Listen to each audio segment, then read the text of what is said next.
This is Jordan Grace, and you're listening to the Social Suplex Podcast Network. BWB, this is One Nation Radio. You better get it right. Rich Latta, James Boyd came to give them life. The Blackest Wrestling Podcast has come to kick all ass and drop it 6 feet if they kicking trash. Word, let me welcome y'all to something different. And if you dig it, man, you should let some friends listen. We be getting it in, this on the regular dude. Ravish and flow, but this shit rude. See, James don't rap, so I had to break it down. The whole network, man, we coming for the crown. Raps in the columns, I keep them both covered. Making the beats too, so the listeners can bump it. Hit us with the rating, yeah, I'm saying it's a 5. Before you hit it, talk, bob your head side to side. It's One Nation Radio, and this is the beginning. It's Rich, and I'm here with James. It's time to listen to One Nation. We got to unleash the power of the pyramid. This is Mike Sempervive from WrestlingObserver.com. Check me out on Wrestling Observer Live every day. And also check out your boys, Rich and James, on One Nation Radio. Hi, this is Kenny Omega. We're listening to One Nation Radio. Check it out, guys. These guys know what's up. Big Kenny Omega fans, and that's all that counts to me. Goodbye and good night. Thanks. Hey, folks. Welcome to this week's edition of Keepin It Style. I'm James Boyd, and here with me I have Rich Latta. What's going on, man? Not much, man. Just here to do the thing and welcome y'all to the new AZM podcast where we covered IWGP champion Jon Moxley. The white man runs the promotion. New Japan Pro Wrestling, where it's good to be white in 2024. Is evidenced by the likes of David Finlay, Matt Riddle, Nick Nemeth. Continue with Jon Moxley, This is crazy. Jack Perry, Gabe Kidd. It's okay to be white, Americans. Oh, man. So back this week on our regular setup and all that. Hopefully everything sounds A1 as it's supposed to. For those that only listen to the podcast, I hope we get a clip up. Eventually, you can see what this week's setup looks like, so you can see why we started this way. Rich has his version of the Keepin It Strong Style logo with Mox holding up the IWGP title. I have my own version, and it's just nasty. And it's again, every time there's gonna be some shenanigans going on with New Japan Pro Wrestling, we gonna look at Jeremy and Josh and be like, "Y'all gonna change the logo yet?" And they gonna come back and say no. And every time they say no, what's going to happen? We going to make a new logo for their ass. Until you change this logo, we will make new logos. This will continue until the end of time as a perpetuity. Until Keepin It Strong Style One Nation Radio is done, we will continue to keep making brand new Keepin It Strong Style logos for y'all. We got one that's custom for y'all. We're saving it. This is the world's longest build. This is the world's longest build. It's one of the nastiest things we've ever done. Look, we putting y'all on notice right now. This is a long-term build, and it's going to pay off at the FOH draft. Yes. I'm putting it out there right now. They'll never see it coming. They have no idea what it is, but it is epic, and I'm going to capture this on video somehow. Yes, it must be recorded and documented for all time purposes. Yes, but where do you want to start, Rich? Shout out my man MP. I see the comments talking about red hats on. This is my man MP's Uncommon Shamans brand. So get close with the hat so they can make sure that's not a MAGA hat. See, yeah. So make sure. Don't be trying to digital impose nothing on me either. I know how y'all get down. Don't wear no hats. The meme artists. That's the way you get away with it. Don't wear no hats. Yeah. So shout out to him, but yeah, man, we got a lot to cover. I think we should start with the Rap Royal Rumble. As I've been, seeing it termed. This is what a turn of events here. In a week where it begins with J. Cole. We talked about him doing the apology stuff last week. Yeah. And all that stuff. He drops his project, and it has now disappeared into the ether as he has bowed out. But from there, Drake decided to, turn the mic on, and I told you, Mike, that red that ain't it. Them red hats are now owned. MP, I gotta tell you, when I saw Rich's Facebook Abby had a red hat, I just sit in the group chat. I was like, Rich, hold on, Rich wearing a MAGA hat? What's this? It left it. I just left it at that. I didn't even bother to click on his Abby to see what it was. I was like, I know he ain't wearing one, but I'm gonna give it to him anyway. I'm gonna give him the joke anyway. Yep. But yeah, Drake drops a song called like Push Ups or something like that. I don't know what it is, and that shit is hard. Like there's like version? but exactly get into that. So when it first comes out, I hear like this very lo-fi. It didn't sound right. It sounded like AI, quite frankly. And I was like, nah, this ain't it. But there were certain little things that were happening in it where I was like, okay, this could be, because like there were certain ways they're getting out in and out of the rhymes and like the ad libs, and it's like AI can't replicate all that yet. Mm-hmm. So I was like, there's something to this or whatever. But then they dropped the real one, and I was like, oh, if Drake rapped like this, I would never complain. Like if he rapped like this all the time, I would never complain ever. Like, but he went pretty hard. He was going at Future, Metro Boomin, Kendrick Lamar, Rick Ross, like among other people, and it was like, yeah, he's ready to step in the ring, and you know I commend him for that. I thought it was really dope, actually. I thought it was a good song. Obviously, it's like it's the thing that's for me that I find interesting is, at his stage of the game, how do you make a diss record, and how do you make it hurt the most? Is you make a song that like can be played on rotation, and people will start singing, will know the words and will repeat them. Like you can play that song in the club.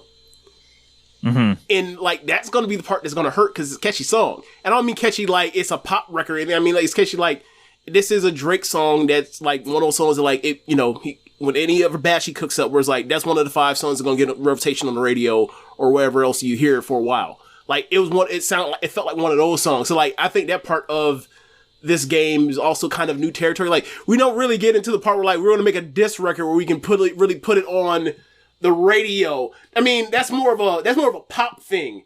You know, that's more of like Taylor Swift Bad Blood, you know, all that diva type of shit, right? That's not a thing that's normally for rap. Normally it's like, you know, they go to the New York radio and start just turn the mic on, releasing shit to Funk Flex or Clue or whoever. So yeah, this kind of a bit new. It's a bit new. So I found that to be an interesting move of how he's going to play this, because like Drake, regardless of whatever happens in this situation, like the people that are going to be judging this with an open, with honesty, like to be fair about it, like if Drake loses, he loses, right? But the thing with Drake is he has so many fans that that aren't connected to rap, that do not give a fuck about the rules and this kind of stuff, and they'll just play their song and like they're going to move on with their day and be like, oh, he killed all of them. 6 months from now, regardless of how this turns out, he killed all of them because he had the song that like I know they played on the radio. Like, and those other guys probably aren't going to have a song like that. I would say that that Metro song with Future and Kendrick that first started all this, that song is going to play on the radio. But it's so rare. This is a rare new thing now.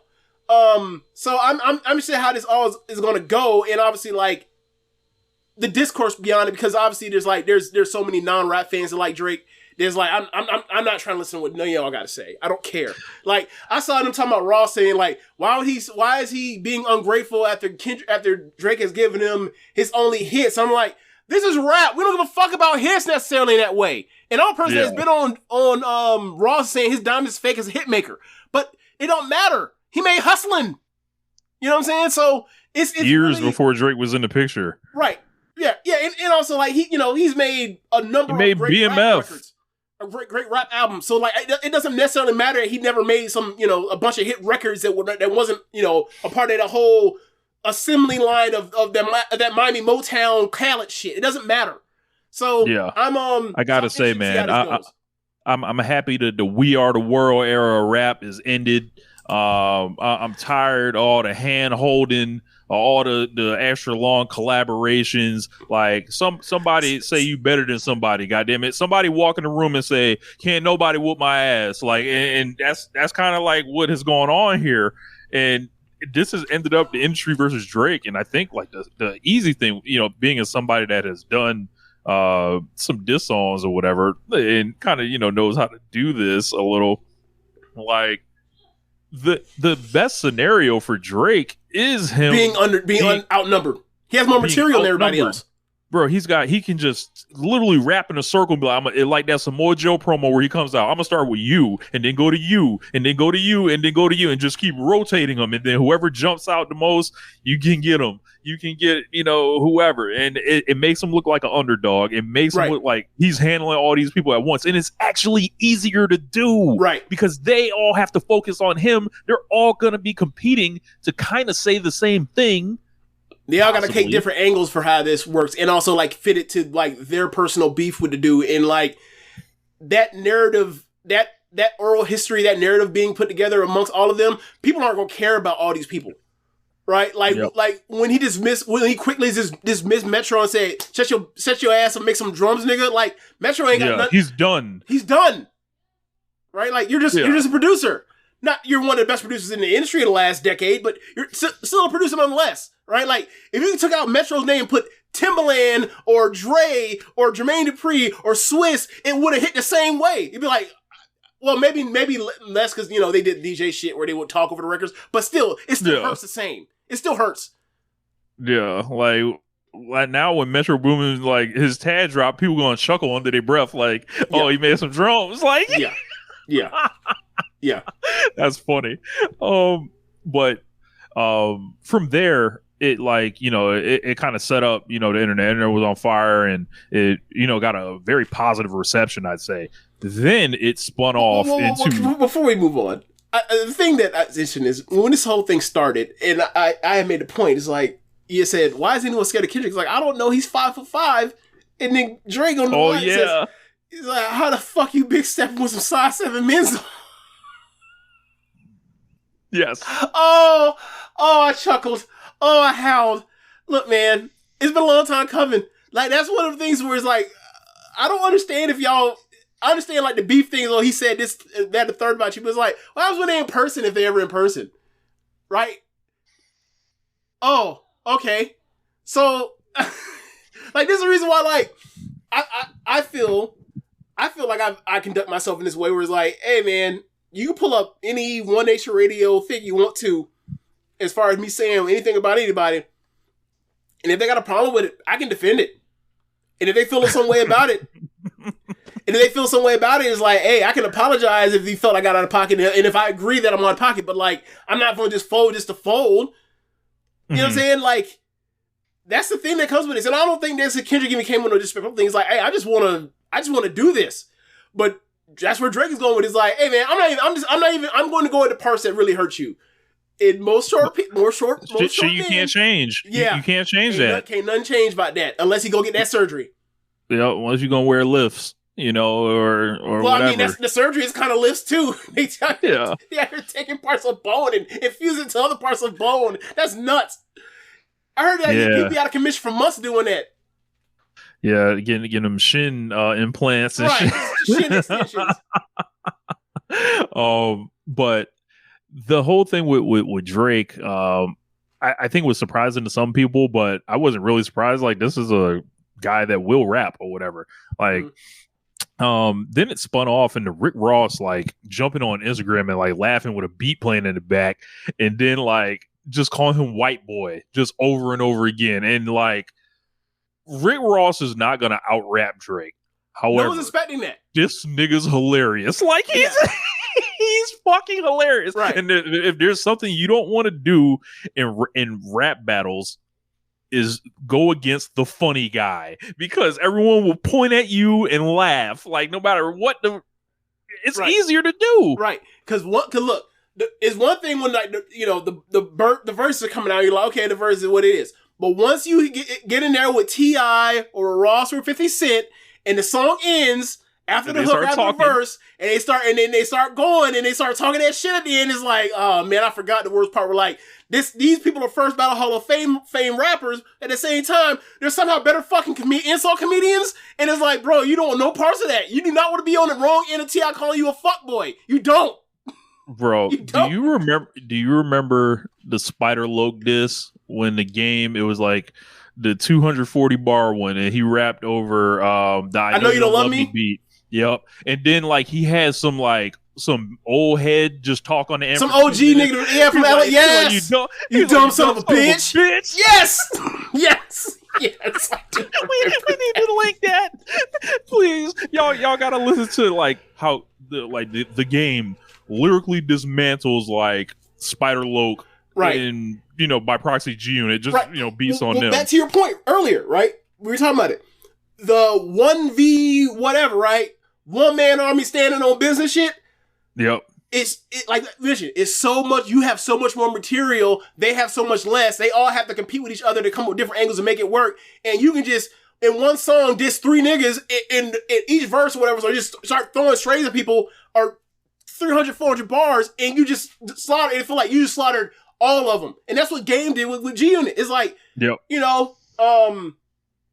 Like the shit that 50 said about him, right? We did the Imitation Game voice and all that shit. That shit was awesome. But that's one compared to like when Game had like 6 of them in like the span of a year. It's really hard. That's one thing that I thought Drake had to his benefit.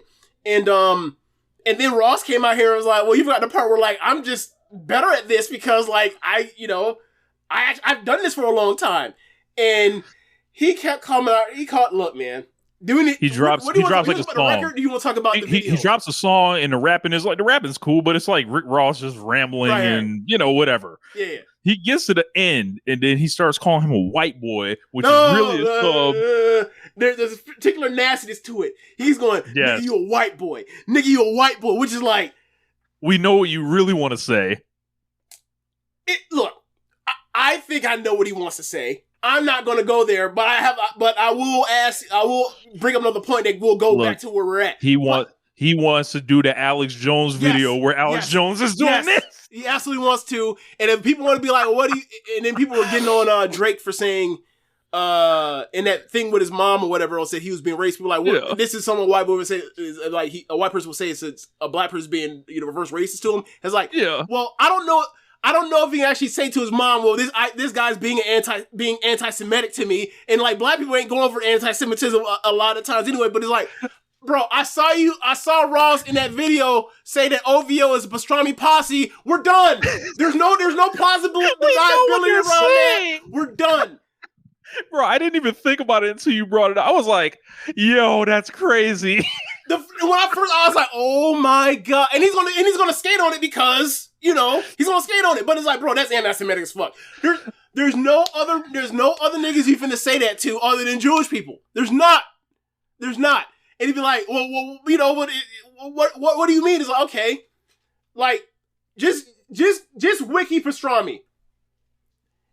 And see what you see, and then you see European Jewish people. It's like, oh, and where's Ross from? Miami. South Florida. Oh, where a lot of South Florida Jewish people come from? New York. Oh, what's in the delis in New York? Pastrami. What? Who plugged it into pastrami? Oh, light bulb. That's what that is. So. It's hilarious, but it's also anti-Semitic as fuck, and he's gonna skate on it. Not by me. Everyone else gonna let that shit skate. Yeah, that shit is he's basically saying, hey, you got nose surgery. That's another part of it too. Rhinoplasty.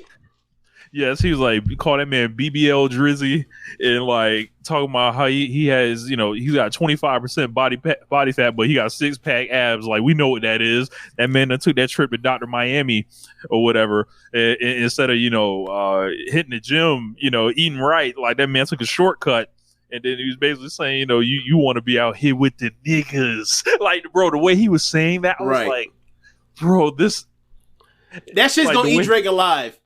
Because there's so much about like him wanting to be accepted, like my God, and that's the story and that's that grade school story you always hear about with interracial kids or biracial kids, like trauma is that I was this and I was that, but I wasn't accepted by either or I was accepted by one less than the other, and I feel weird about it because like I can't get over the part where like kids and they say mean things and nobody got time to get out of high school.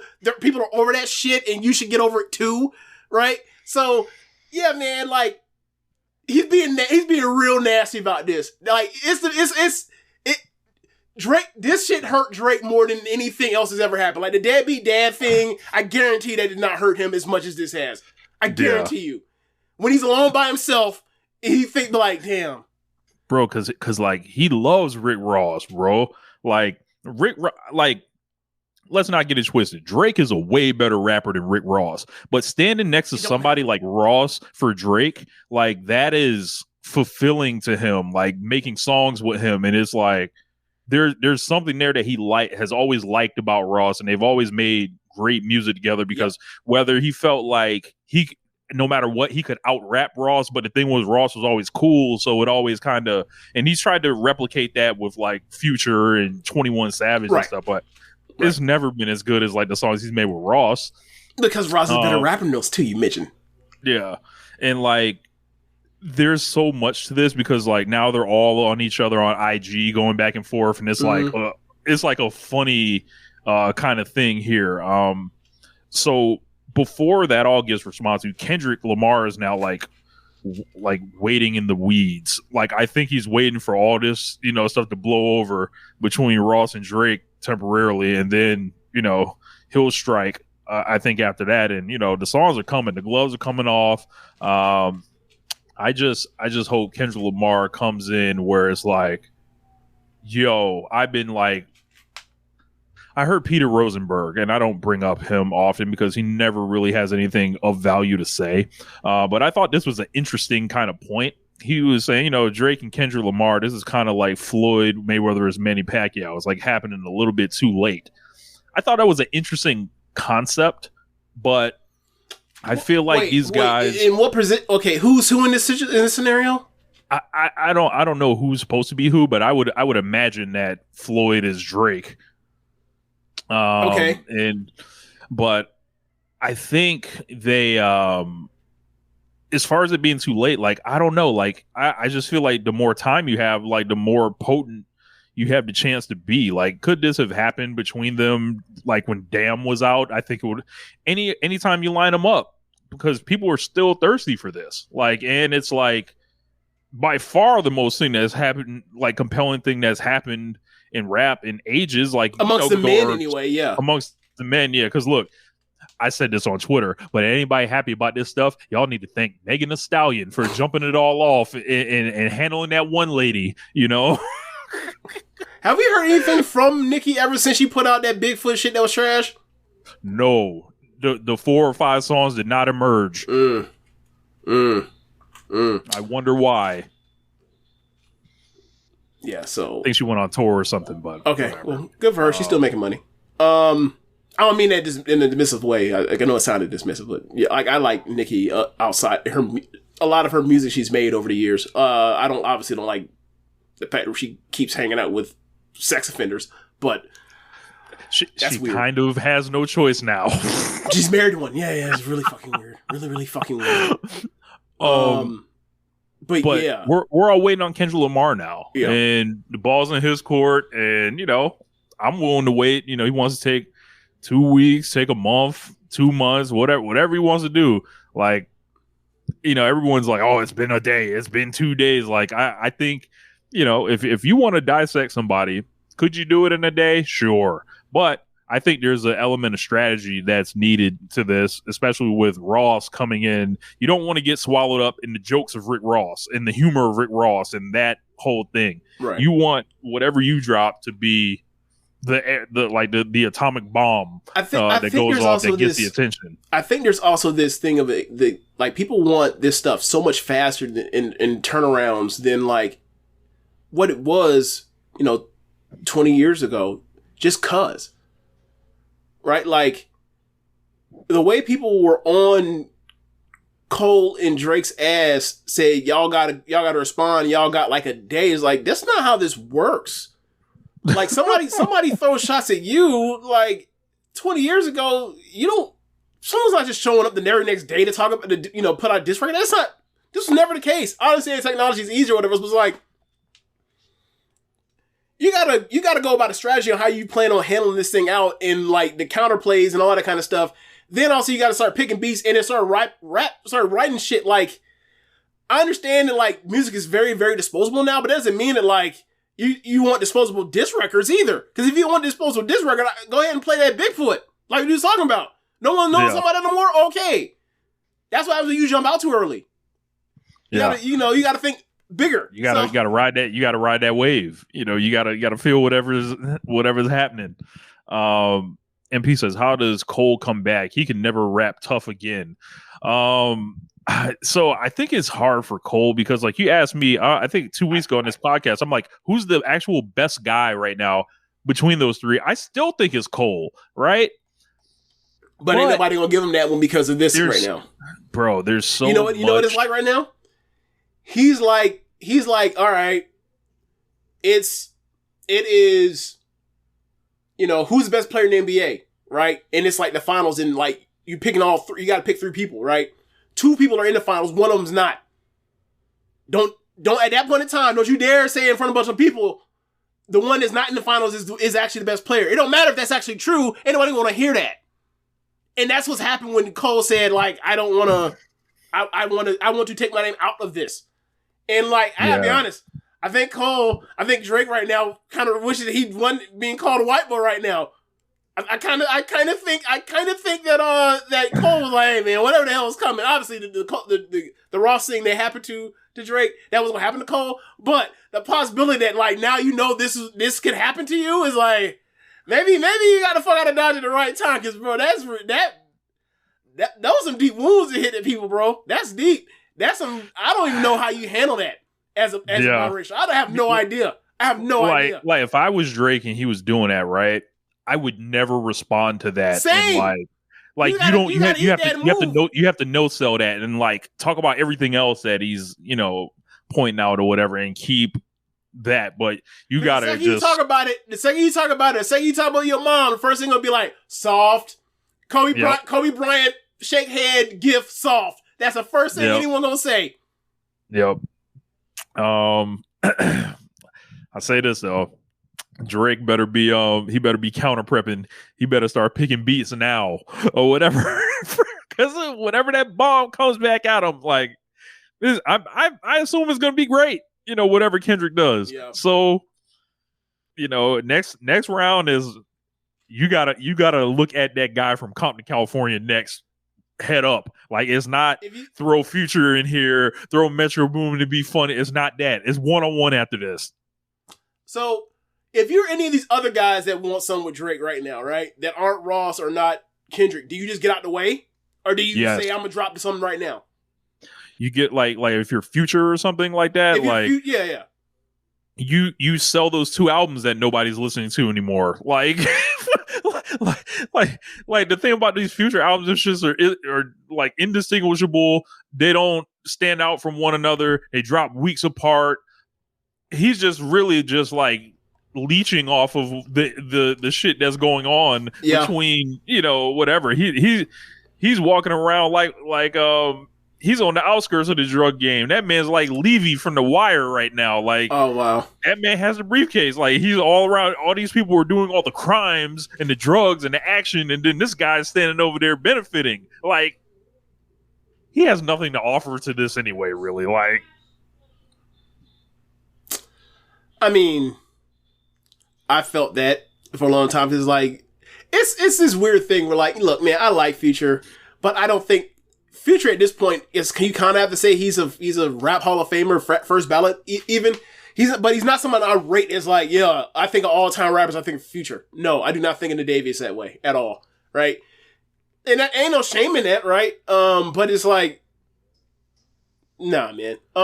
But yeah, like when you get people like that, you know, whether it's even when it was Gucci, right? It's like, I don't know how, when you get inside again to disc records, when you got those kind of people, it's like, I don't know what you benefit from even responding to them. Like, if you're Drake, or if you were Jay-Z, what benefit do you get going after Future or Gucci after they say something to you? Because everyone's looking at you like you punching down. Yeah. Everybody that with, you know, in good faith thinks like, everyone already knows you're at a certain level skill-wise compared to this person. Are you bully now? Like you feel like you're a bully. So I don't know. But like, you know, that whole song came out and it just said all this thing where like everybody's mad at Drake, and it's like for all different reasons. It's like, how do other people find out they all hate Drake? Like, they didn't get together and be like, you know what? This was a group chat. You know what this fuck nigga did? He's like, you know what? Let me tell you about this. And then on the phone, the whole game of telephone, everyone got together and was like, yeah, man, let's turn this Legion of Doom into the Legion of fuck Aubrey Graham. It's interesting. You know what it was like? It was like that Kevin Owens and Chris Jericho thing, like when they be like, hey, man, you know who been pissing me off? Oh, Roman Reigns! And then all of them together. Drake! Yes. Yes, that's exactly what happened. That was one of the funniest things. I fell out dying laughing when that happened. Was that 2016? Yeah, late 2016. Yeah. Yeah, man. But I'm interested to see what's next, because like a lot of and we talked about this. I think my cousin Alex mentioned this. And part of it when it came to like people were still treating Kendrick like the boogeyman, and like I had just thought about it at the time. I was like, you know, most of these upper echelon guys now at this point, we're talking about Ross, we're talking about Metro, we're talking about Future, we're talking about Drake. We are talking about upper echelon rappers, right? A lot of them don't live where they're from anymore, right? And you think about the way like Whack 100 talking, and you know all these dudes on the ground in LA. It's like a lot of these dudes want to live in LA, and it's like, do you really want to do this with someone that's from there that has people on the ground, and you ain't really from there? And the most you can do is get, you know, be affiliated. Like, do you really want to deal with that? Even if you live in, you know, in a nice area, like if you want to go anywhere, you know, do you really want to deal with that? And it's like, I can see why Kendrick, besides just the skills and, you know, whatever else, is like, you don't want to deal with those problems. You don't. Yeah. I mean, this was like, you know, PNB was at Roscoe's, got shot the fuck up. Like, you know, Dolph was what, last year? Yep. But you know, but Dolph was still in Memphis. So it's like, I can see why a lot of these dudes be like, man, maybe I want to, but like, is it really even worth it? For who, for what? I want to live out here. And I got pockets full of money. Is it worth it? And don't let the game catch you slipping out there. Mm-mm.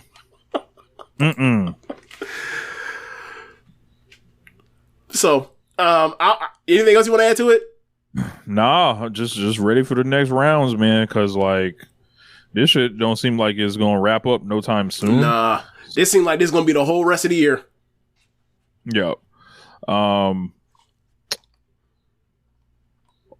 Someone else that will not be joining us for the rest of the year, O.J. Simpson, passed away, I believe, at the age of 76. O.J. Simpson was quite a figure in American history. Obviously, the trial, all the documentaries, the going to jail for stealing his own shit, running for 2,000 yards, Heisman Trophy winner, pitchman for many years. Man, you gonna leave out the most important part, or you think that's covered by just saying the trial? What was the trial for? Oh, the trial for the alleged murder. You know, of, not alleged murder. 2 people were murdered.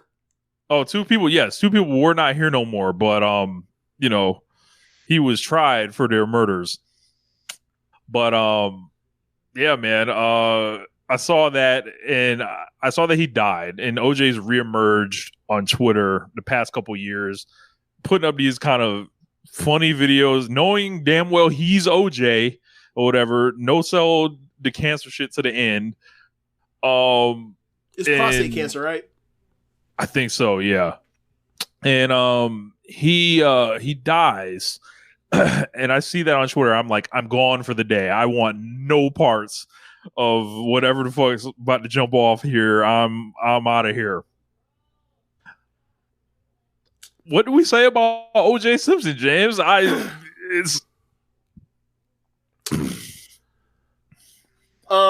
So I ended up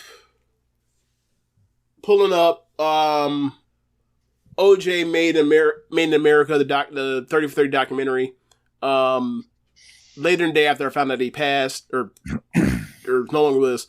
And I went straight to the episode where they're covering the case, right? And I remember when it first came out and I watched it, I was like, that picture of Nicole's throat slits open so far that you can see her fucking spine, her neck, her vertebrae. Before, that, I forgot the Cuba Gooding Jr. Miniseries. On FX. That on FX. Before that, and before, because that came out the same year, but before that documentary, I had just basically said to myself, well, look, man, he absolutely did this, and he did not, and he was found not guilty because of just the LAPD. They rigged they framed the innocent man, or they framed a guilty man, so he had to walk. And like after watching that documentary at the time it happened, like I was more convinced of that ever than before. Like he was guiltier than I thought he was, and like they framed him worse than I thought he was at the time when I was a kid.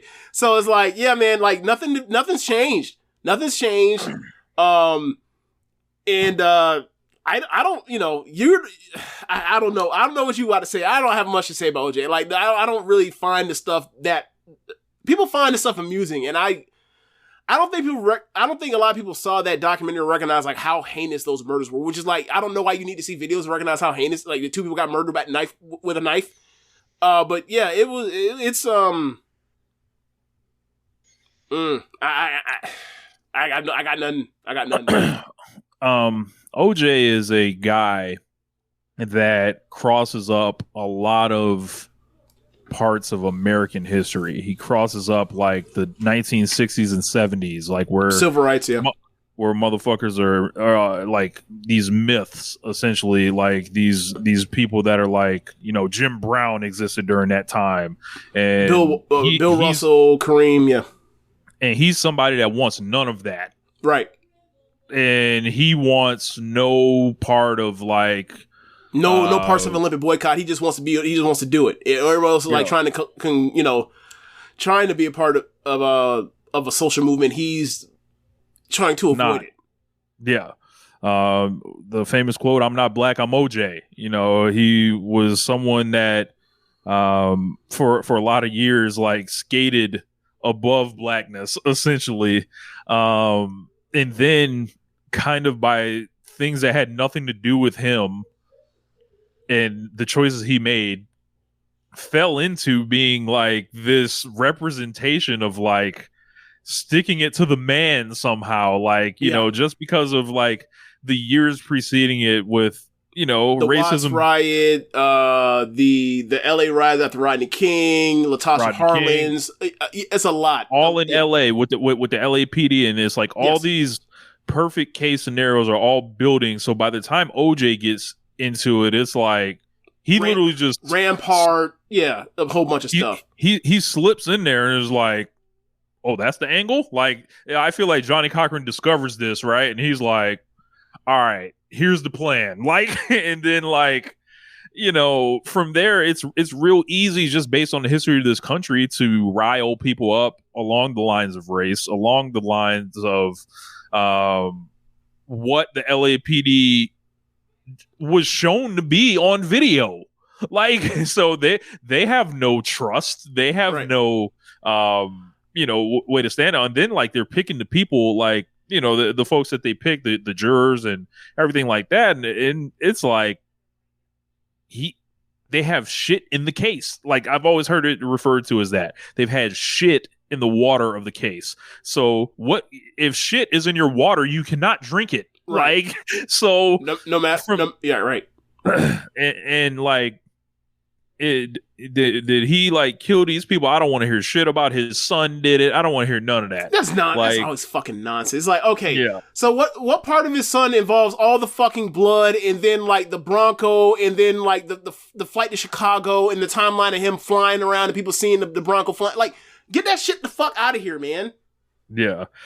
And then like, the fact, like, he was like, this is let's not run away from it. He was married to this gorgeous white woman for years and years, and then like they were estranged. There was like a new man in the picture. He was beating her ass throughout the late 80s. Yes, like, in all this stuff, like, you couldn't draw up like a crazier set of ingredients to find something to grip the country at the time it did than that. Like, you show that footage, like you have this Hall of Fame NFL player that was on ABC doing all the commentary, the pitch man, the commercials, the movies, all that stuff.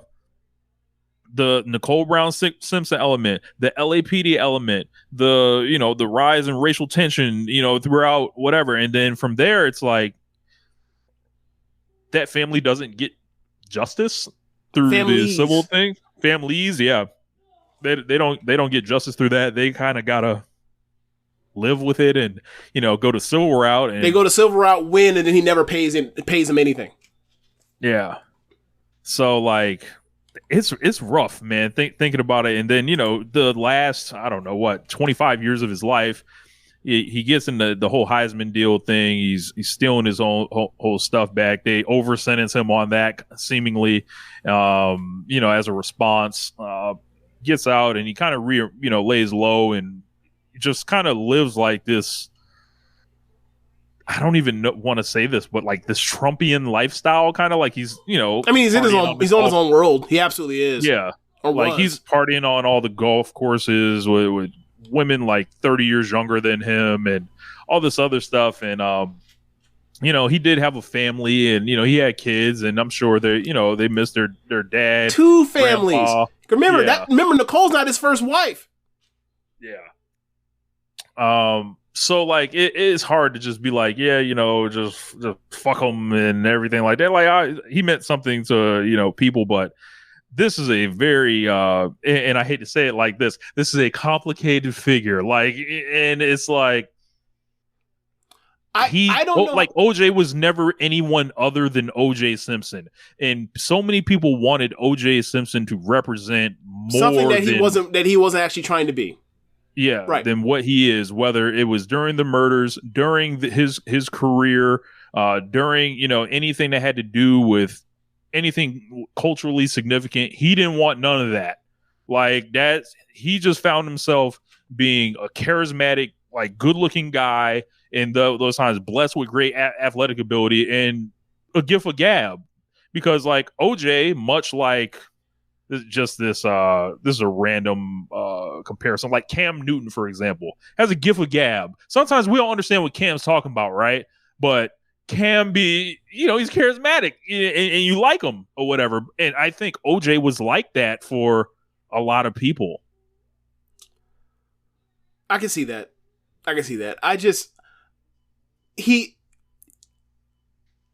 Like you said, complicated.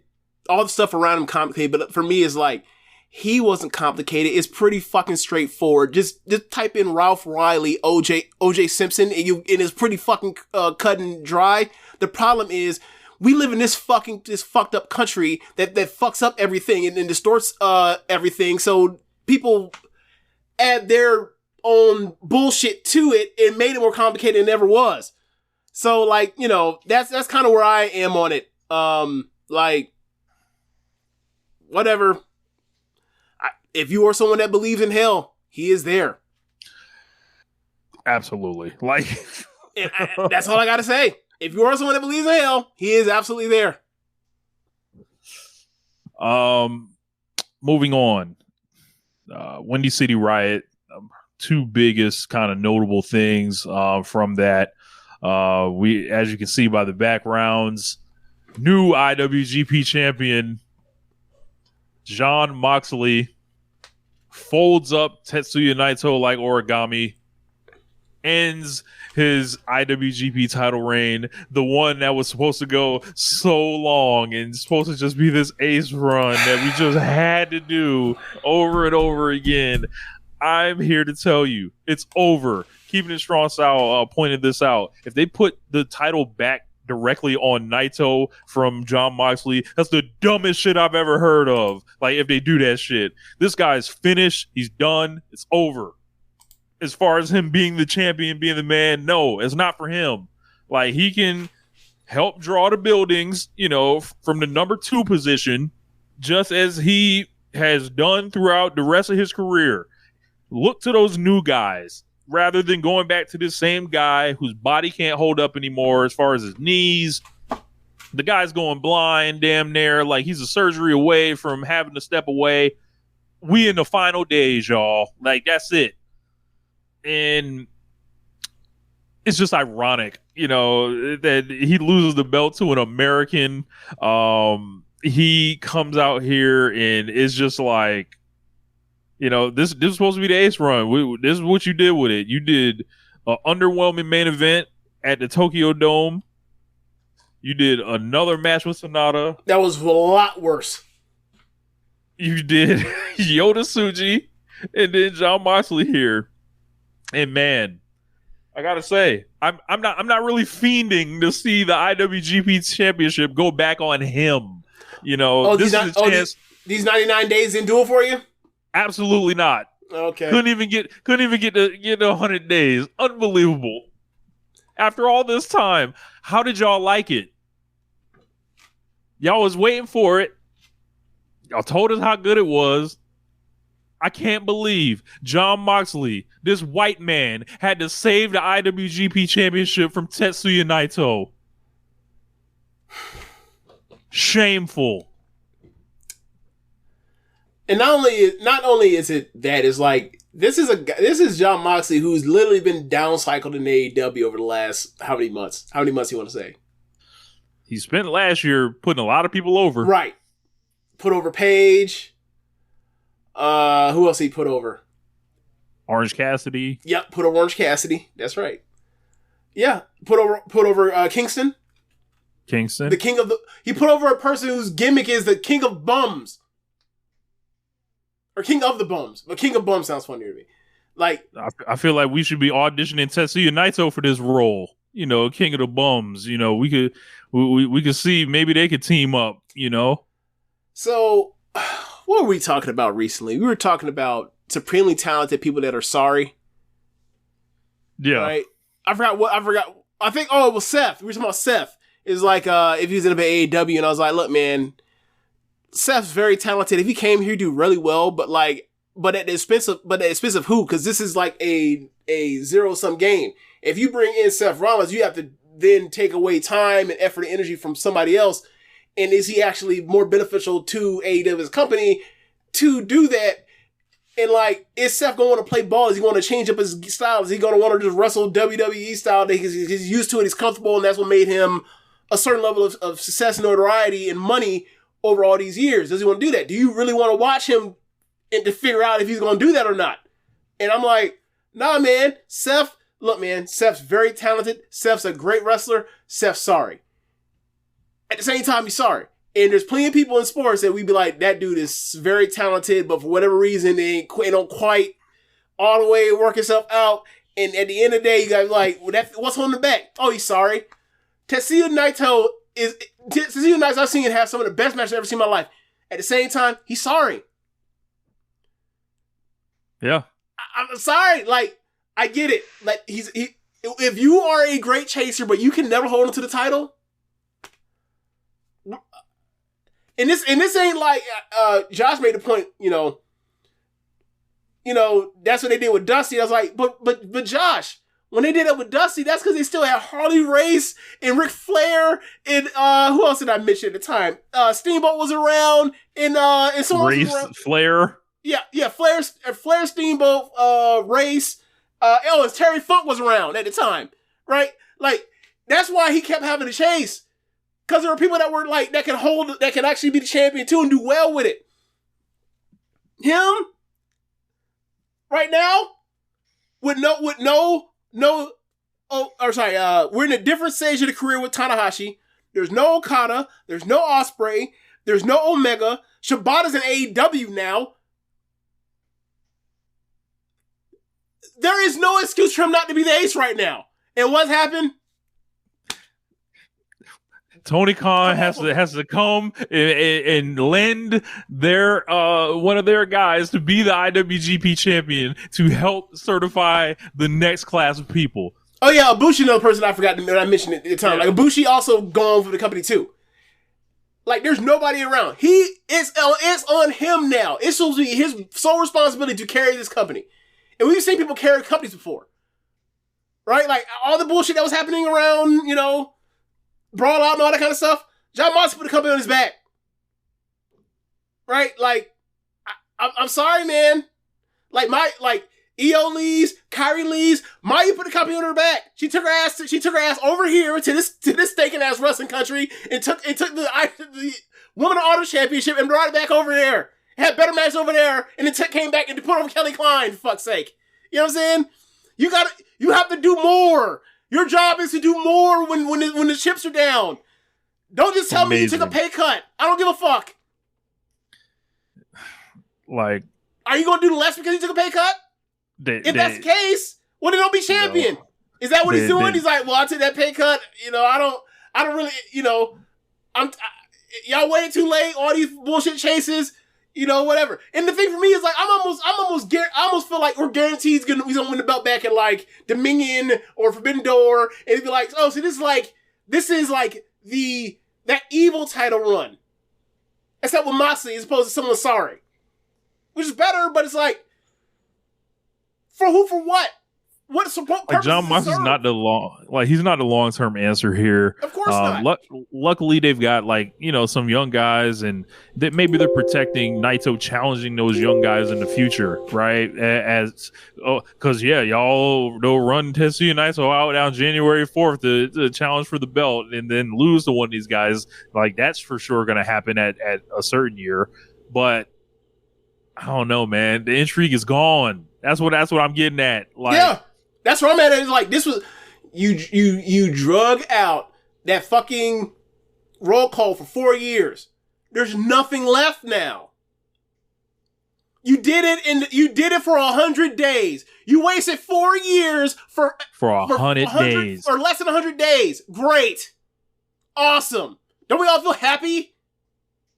Like, bro, can you imagine if Cody lost the belt in like 2 months? 2.5 months? Can you imagine? I saw that, when I learned of this, I just laughed to myself. I knew this was coming, and it was like, just seeing it, like, I just don't know why they... matter of fact, fuck it. It's a good booking decision. You got a better champion now. You got somebody that's gonna make a decent amount of tours or whatever, and he's gonna work with the young guys. He's scheduled for a match with Ren Narita next. In Resurgence, the winner of that will be facing Shota Umino.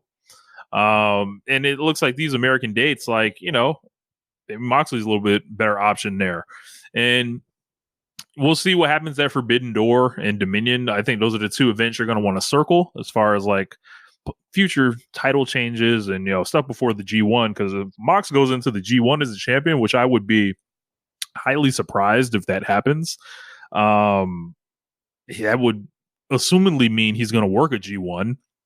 I don't know, man. It could get kind of interesting, but as far as like hearing Tetsuya Naito, I'm done with it, man. Like I don't give a fuck. Like they're gonna bring out, it's domestic. Blah, blah, blah. I'm like, bro, I can watch all these people and tell how they're getting over on these shows.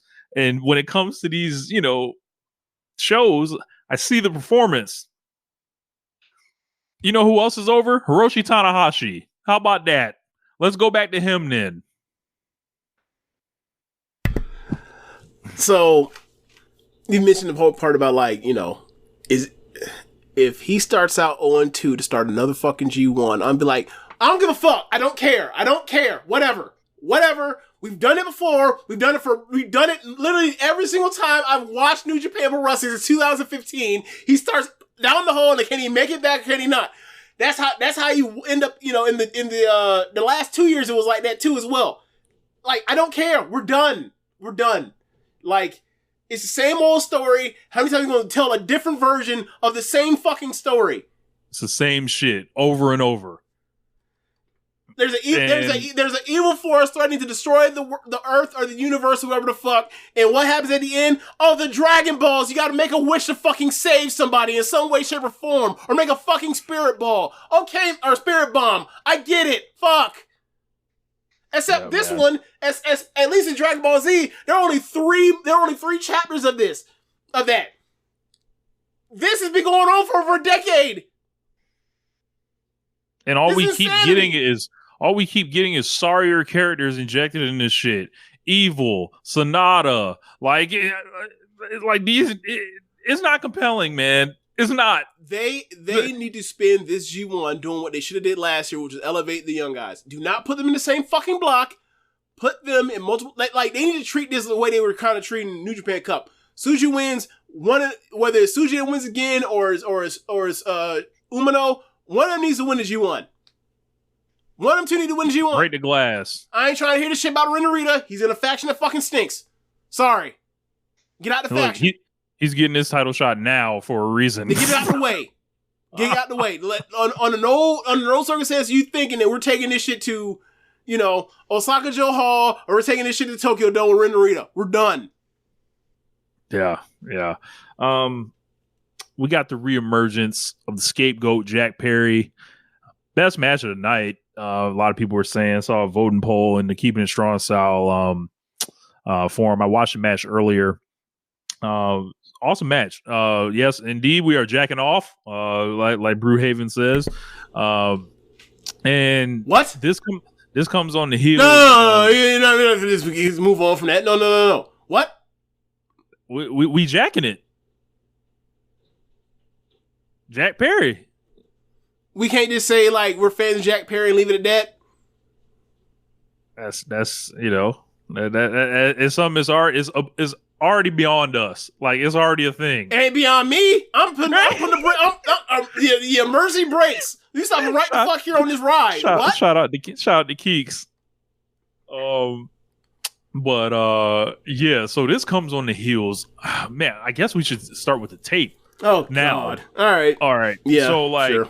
They show last week we kind of talked about, they were going to show the tape, and they showed the tape, James, and watch this thing, and they did it as part of an angle with the Young Bucks, talking about they weren't focused on this stuff like that. And I was like, I thought my idea was better that I had on the show last week, where they just use it to reintroduce Jack Perry. I think the tying FTR into it stinks. And I was listening to Trish and Sarah podcast, and I felt very similar to the way Sarah was talking about it. It was hold on, you put FTR out there in the role of to sympathize with CM Punk, and they're the baby faces, and then the Bucks are heels from this. It's all fucked up and muddy. Let alone what's actually on the tape and the goals and the objectives of the tape. I think nothing changed, and perhaps everything got a little bit more dug in on each side on what happened. If you are someone that, has gone into this and think, oh yeah, everything CM Punk's been saying is on the up and up, I think you feel vindicated by watching this, right? If you are someone that looked at it yeah, man, this guy's kind of a raging, aggressive kind of person, I think you got the evidence for that.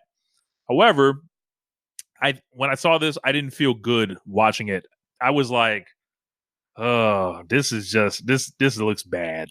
This is not beneficial. The storyline reasoning was loose at best, and perhaps at worst, it was just complete sloppiness. It basically, it popped the rating. So, business wise, whatever, it worked. But this is something that it's you won't really know the effects until down the road from this stuff. But I think they launching it into a FTR promo that I don't think they were capable of carrying. It wasn't how I would have done it. And then Jack Perry, it kind of looks like it, it looks like he's, he gets hemmed up a little bit, and quickly like pulled out by Samoa Joe and various others. And Punk is there, you know, he charged at Tony Khan like we see it. Punk walks up on the guy, and you know, it's very clear but unclear at the same time because we don't have audio.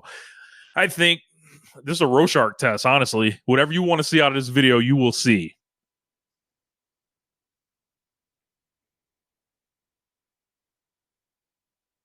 You're muted. I'm sorry, I was in my Tony Schiavone looking off to the side, just disgusted and dejected. Anyway, this thing sucked. And the reason why it sucked is because of some of the stuff you mentioned, but it's also the simple basis thing of, does this make you want to see Jack Perry? I think it actually did, though. Like, if you look at the reception he got. I'm sorry, let me phrase it. Does it not you, Rich Lotta fan, person that is smart and recognizes that Jack Perry is a great big time performer in wrestling? I'm talking about like a person that's like, all right, this is a mid card guy. He was a heel last time we saw him. This guy that was a bigger star that I probably was more interested in watching is now gone because he got in a fight with this guy, and now this guy's been gone in fucking Japan doing God knows what for forever. Now he's gonna come back and be the dominant Mysterio for the Young Bucks. Like, does that really interest anybody? Like, I don't know what his role is supposed to be other than guy that's gonna show ass for the Young Bucks and Okada and eat pins. Have we now just like, is that his new reality? Where like, oh, he's just, that's where he is now. Forget the part where like he was upper mid-carder or a mid-carder. Now he's this guy that's going to be on the bottom.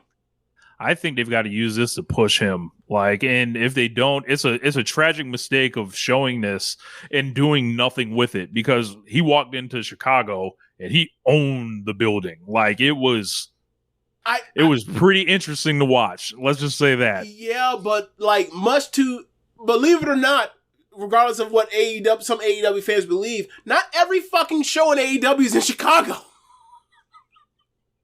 Like, you know what I'm saying? Like, that reaction is like, okay, that's cool. He's gonna have that reaction when he's there, like the 8 times they're there in Chicago per year. It's also confusing because a lot of people want to cheer. A lot of people want to cheer him. I know that, but he's gonna be playing heel. So what the fuck?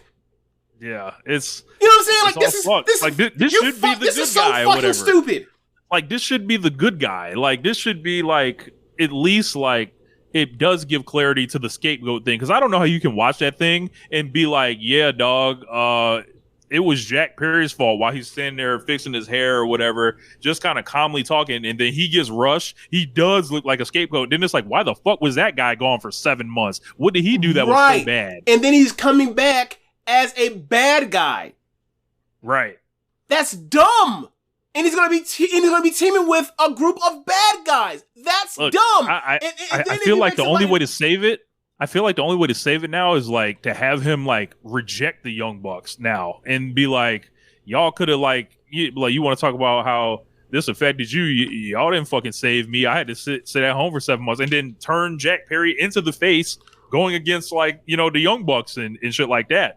Rich, but the thing is, Meltzer a couple weeks ago was talking about the whole Jack Perry thing, about how he was in New Japan and there was lack of communication, and Tony Khan is still mad at Jack Perry. The only way to make this work is if you make Tony Khan the heel. And that is fundamentally fucking stupid. And that's why Tony Khan's not on TV, except for every bluish of moons. Mm-hmm. This was dumb. They should never have done this.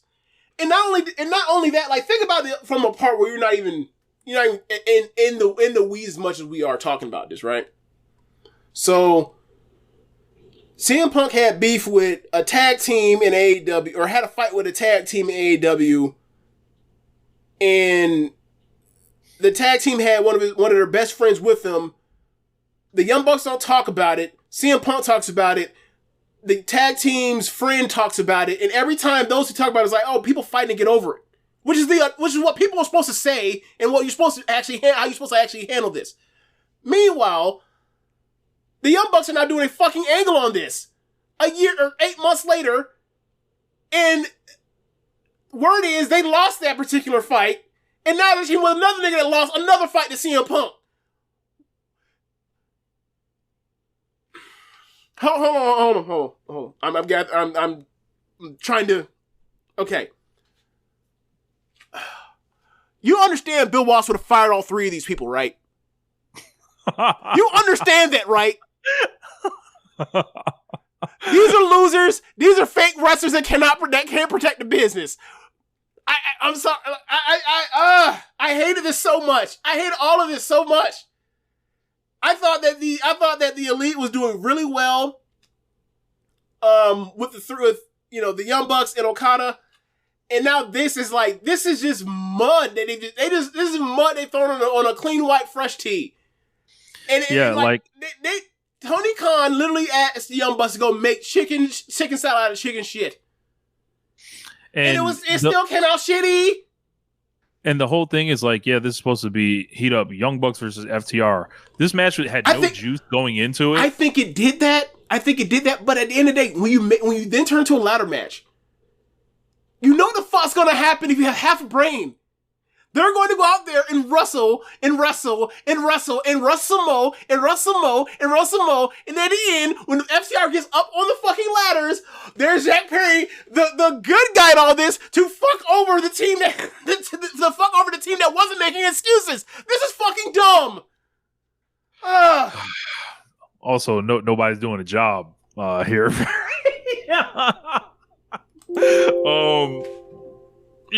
Take it how you want on that one. But I wouldn't have this would have sucked either way.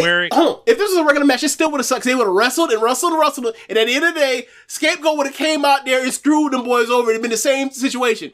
This guy's gonna come back for a return pop, gonna immediately do something evil, and they're gonna be teaming with the guys that are like in real life the okay guys or the less bad guys, but are out here trying to garner booze. This is so dumb. Yeah. I just can't FTR advocating on behalf of CM Punk, and then the CM Punk chance in the building after this, and it's this is a total backfire backwards situation. I think the only way to save it is to put Jack versus the Bucks, and then invert the shit. I don't know, man. This wasn't I think they thought about this. They just didn't pick the best idea. Because you could have left FTR out of this, and then.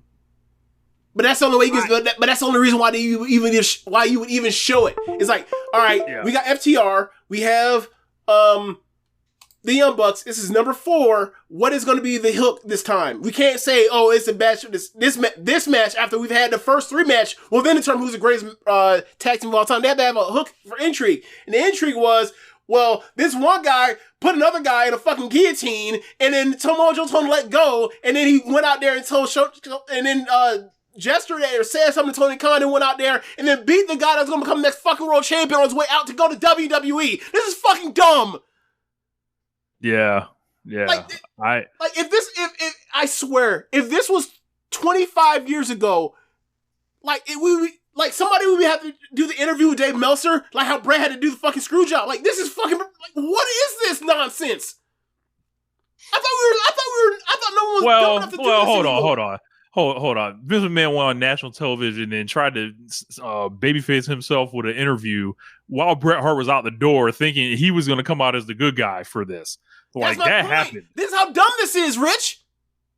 But it worked. The wrong way. It worked the wrong way. It turned him into... It turned... Right. Is Tony Khan... So my point is this. Is Tony Khan going to come out here and become Mr. Khan? I hope or not? I hope not. Because he does not have the chops for that. He doesn't. And also, you got to get on the gas. You don't... FTR don't represent the, I don't know. It's all bad. All FTR did was come out and say, why are you talking about this old shit? And I gotta say, I agree. Why are you bringing this old shit up? Shut the fuck up. Come out here and throw super kicks. Fuck. Shit, yeah. I hate what they tried to do to this, because it was Young Bucks, here's your job for the night. Because we know who wanted to show this. It was Tony Khan who wanted to show this. Right. So at that point, the Bucks are like, fuck it, you write the checks. so at points like this, with Tony Khan, at small little windows, I'm not saying this is like a constant thing, right? At certain moments like this, would it be like, hey, we want you to, you just recently resigned in the last, few months or whatever else, the whole entire elite and everything. Now that they're saying, we're past the whole, all the water under the bridge stuff we passed. Can we go out here and flood that fucking bridge again for us, please? Do you think in moments like they'd be like, man,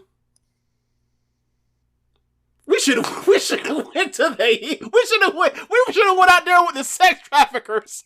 At times like they'd be like, man, we should have went out here and been employed by the sex traffickers instead of dealing with this dumb shit. This was so dumb, man. I hate it. I have to go back. People have to like go through the like the Rolodex of like things for me. Like, did I hate this? Is there anything I hated more that ever happened in AEW? This was up there, really high up there, for annoying the fuck out of me. I couldn't believe it. I could not believe it. And then the whole part of who's aggressive to fight is like that don't really care when you show that video and like nothing embarrassing happens to CM Punk. Nothing embarrassing happens to CM Punk at all. In fact, he comes out there and he fucking leaves. He leaves your company beating somebody. Fuck! You knew you had to fire him backstage. Get his ass out there and then have Joe screw him. Shoot on him. What are you doing? Forget the part where Joe is going to eventually become the champion because they didn't know that.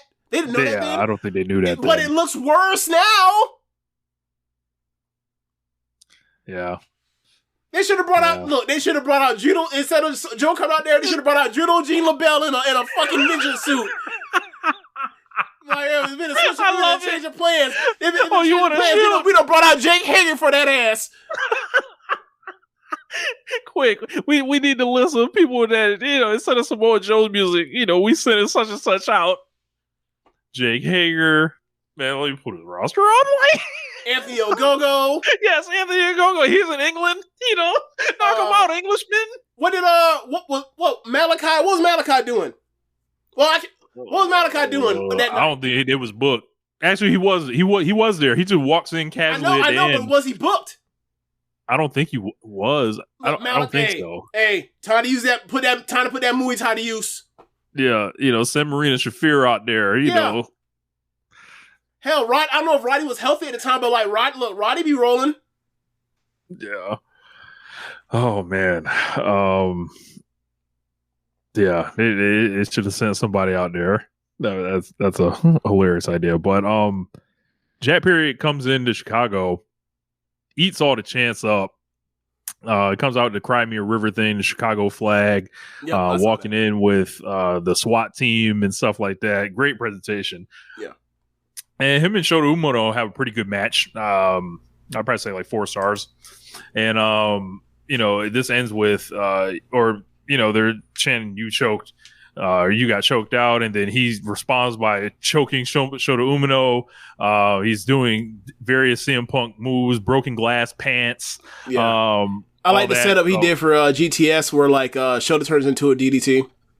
Yep. And it was like, yeah, man, like something's there. Like I still believe in the guy, and I think he's like, he's on his way. He's got a jolt of something here.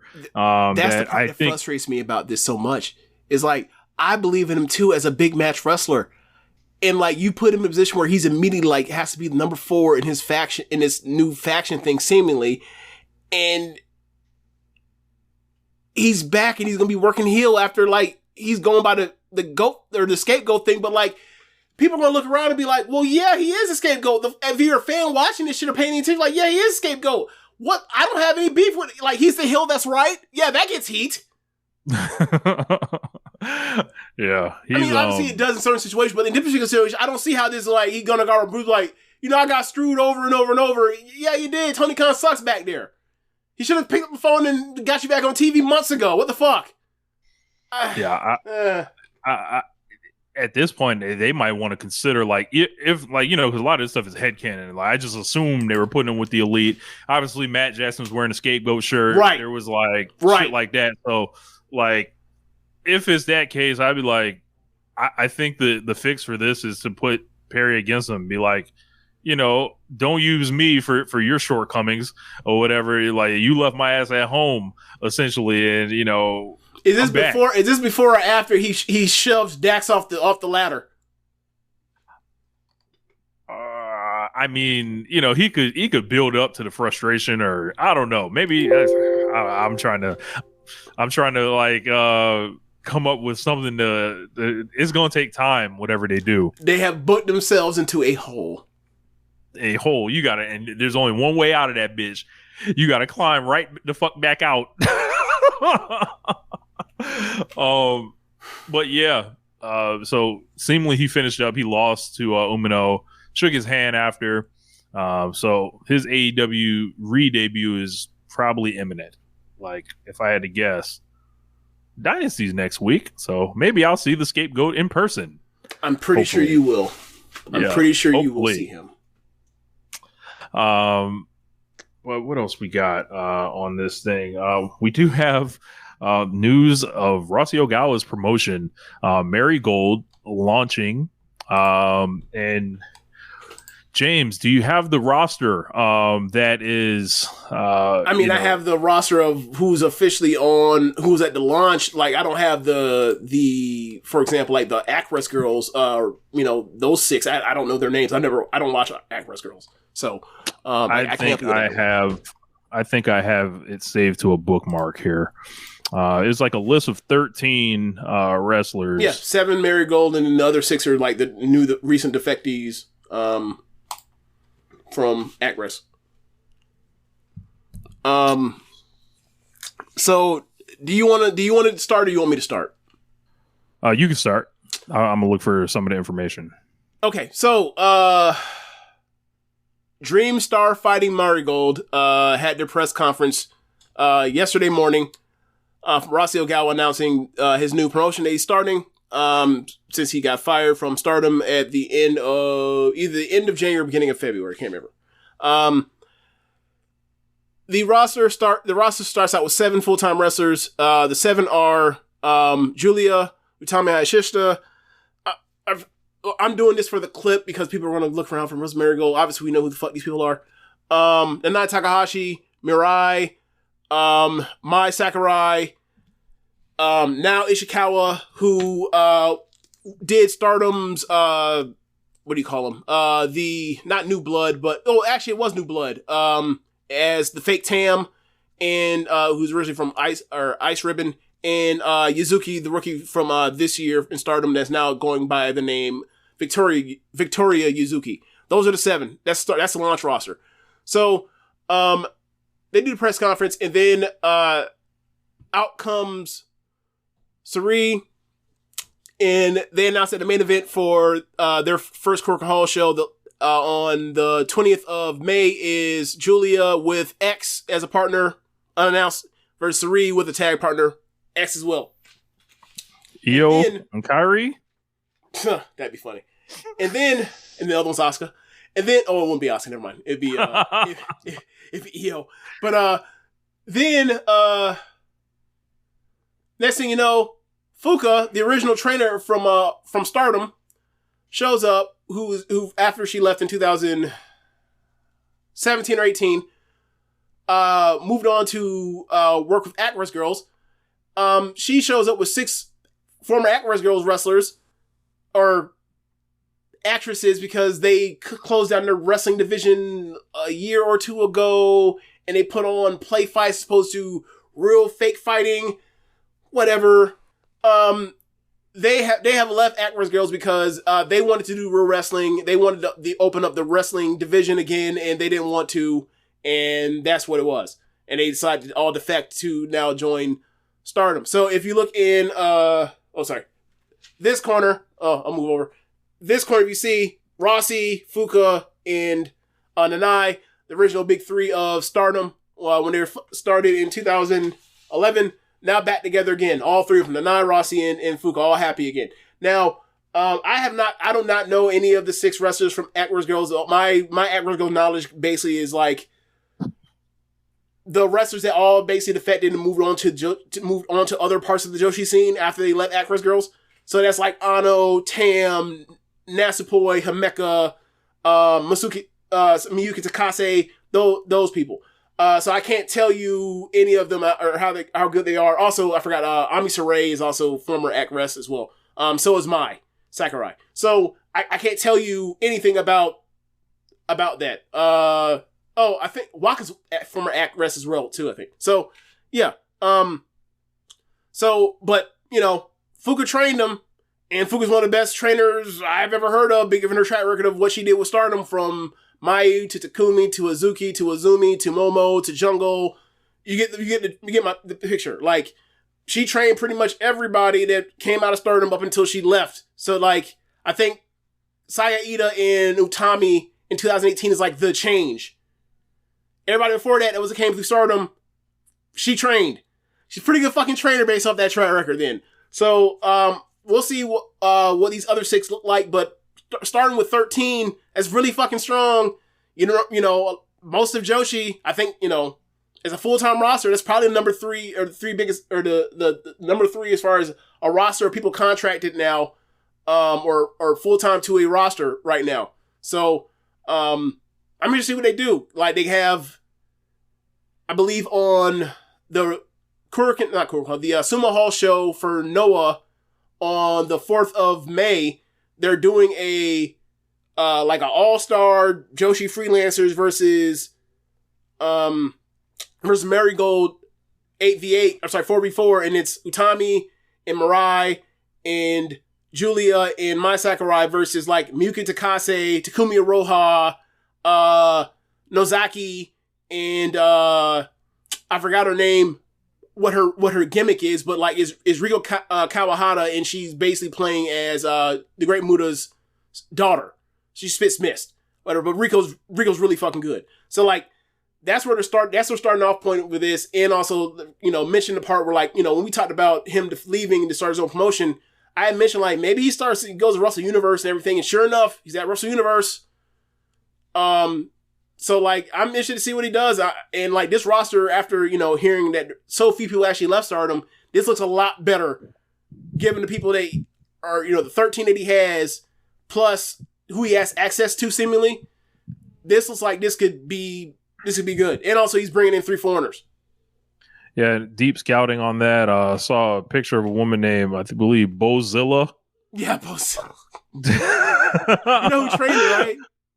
Was it Jazzy Gabbard? Jazzy Gabbard trainer, yeah. Okay, so makes sense. That's another old school Rossi connection. This woman is 5'11", 231 pounds, yep. I believe. Yep. I saw a photo, and I was just like, "This is Velk Alliance Group, right here." So, shout out to the Velk Alliance Group. But yeah, man, I saw Rossi come out in this player's ball suit, word to the JML, and holding up the picture, and then they bring Julia out and all this, and I'm seeing it. I'm like, oh, this is cool. I like the color scheme and all that other stuff, and they got seemingly like they're gonna set it up.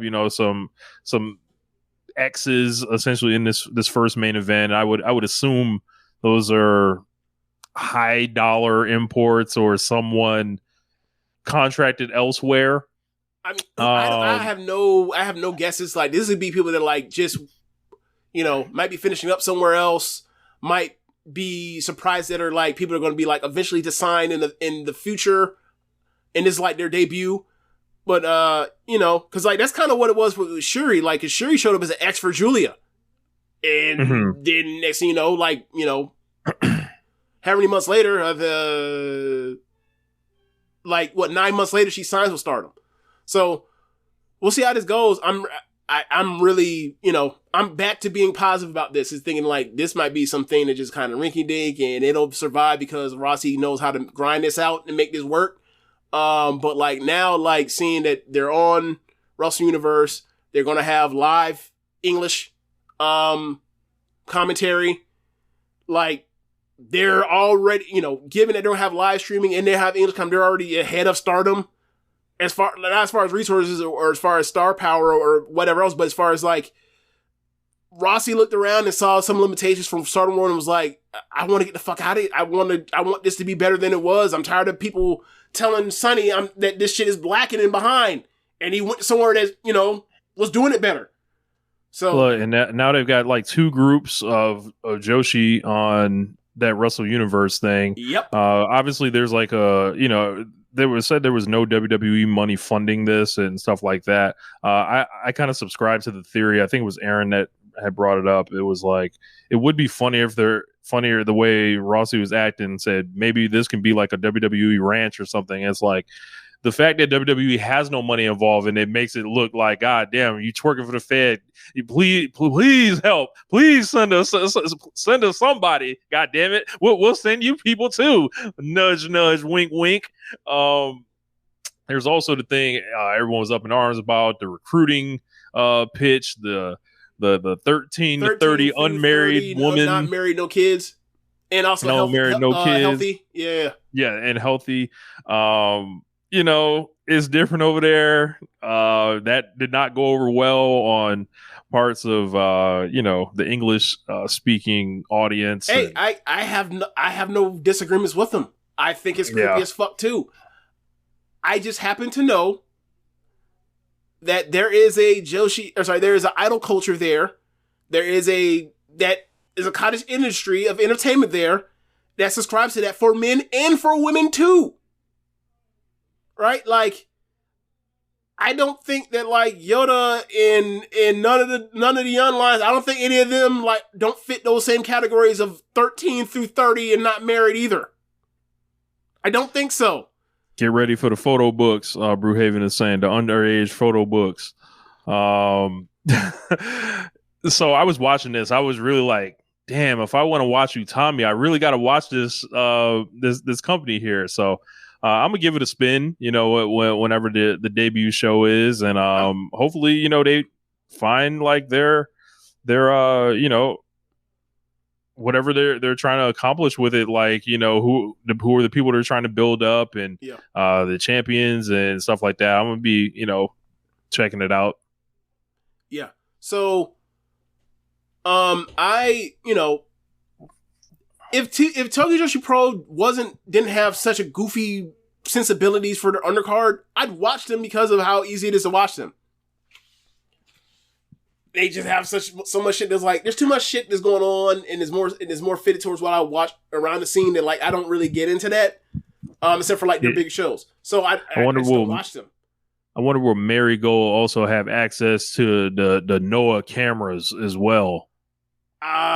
We'll see. I don't think they'll have the 8K camera that people rave about with WWE and Noah, but I mean, we'll see. I'm interested to see who are some people are going to pull up, because like there will be people that pull up, and I'm interested to see like Rossi has his own money. He's not being funded by he's paying for this. Like he's like Rossi Universe is more or less doing like the distribution for this or whatever else, but like he's funding this on his own for the most part. Like, so he has a pocket to pay people money. And like, what happens if like, some of these graduated Tokyo Joshi Pro wrestlers that like were supposed to go to AEW, ain't really wrestling AEW, ain't really wrestling Tokyo Joshi Pro either, show up to Marigold. That would be interesting. So, there's a lot to think about as far as who's going to pull up. And then also like, people re-sign with Stardom. Obviously it had to be a part of just security. If this thing lasts and the people see this shit's for real, there are going to be people that are going to leave. There's going to be jumps.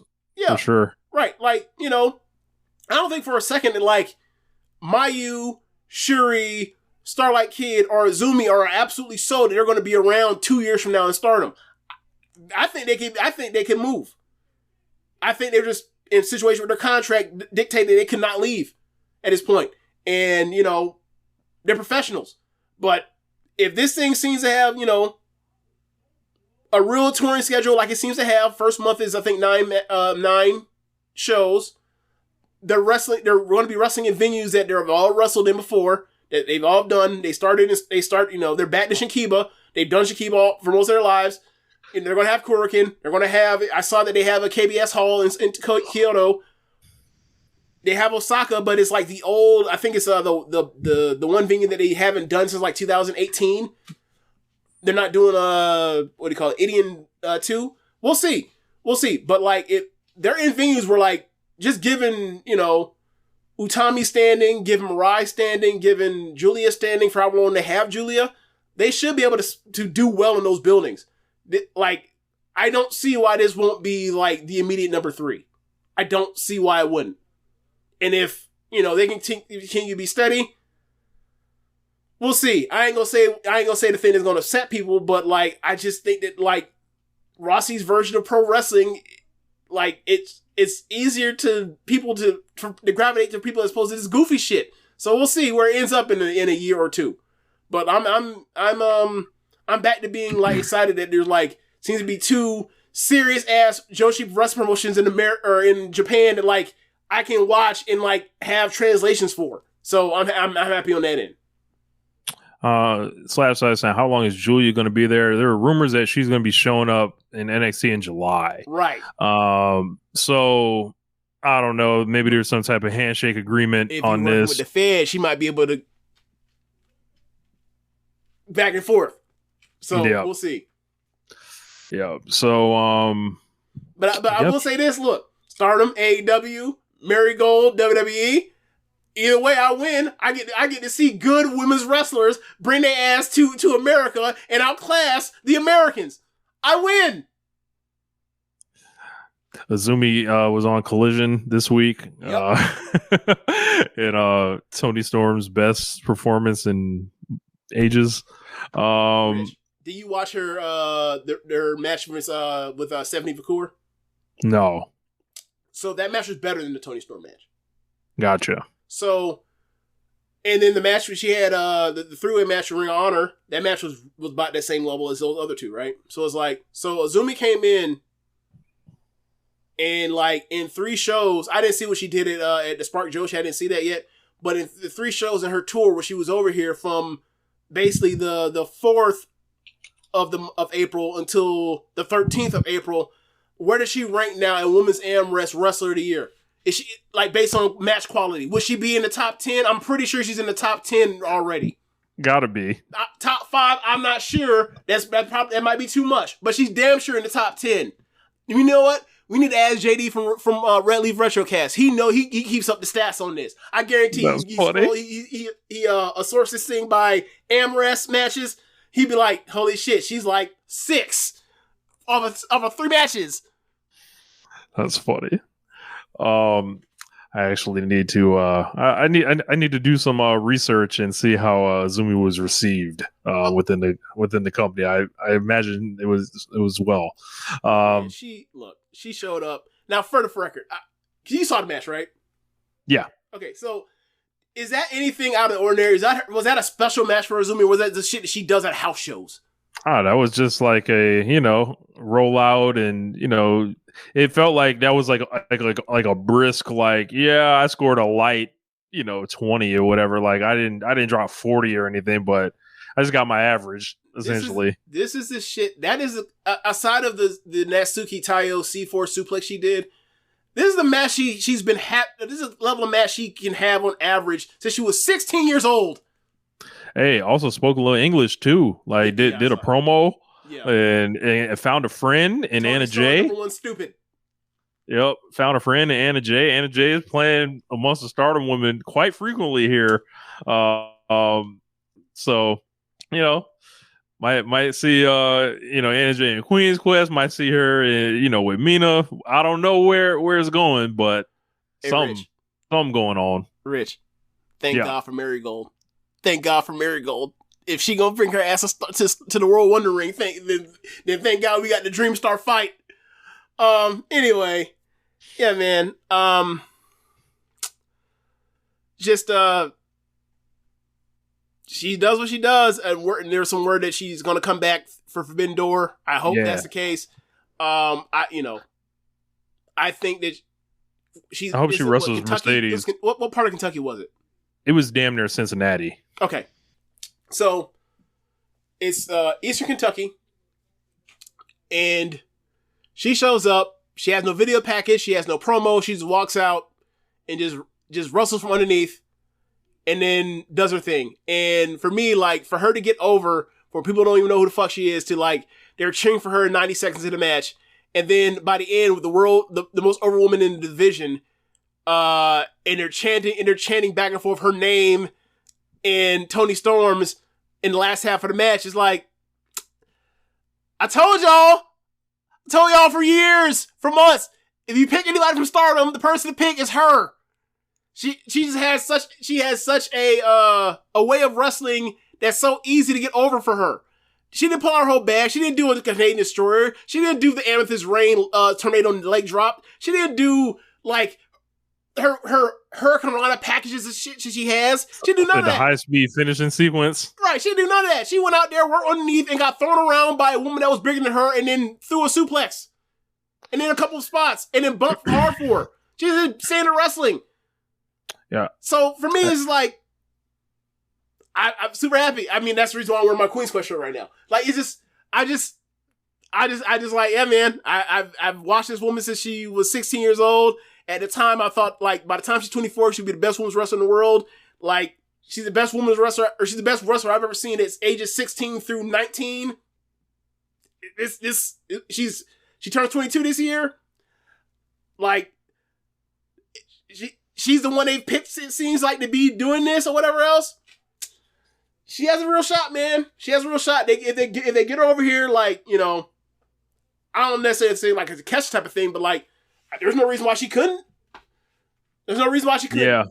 Yeah. I think she's obviously very special. Like, I championed Azumi for years on this show, and it's you know, she walks in. It was reminiscent of like Rey Mysterio Jr. in 1996, where like, you know, not to the age where they were just like going crazy, but like if they unleash her, it'll be like that. Right. Like it'll be like, hold on, who the fuck is this? Right. Like, and you know, that's, I mean, the only thing, like the only thing, I had to restrain myself really hard from adding Tony Khan and being like, this could be your Rey Mysterio Jr. Don't fuck this up. But you know, I decided not to. I decided to save it for the podcast. Yeah.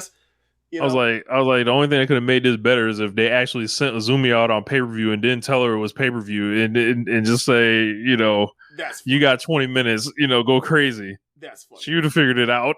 Yeah. I mean, that's the thing about, like, she was in 9 minutes here. It's like, we've seen her have way better matches than that in like 6 minutes, 7 minutes. Yeah, so, man.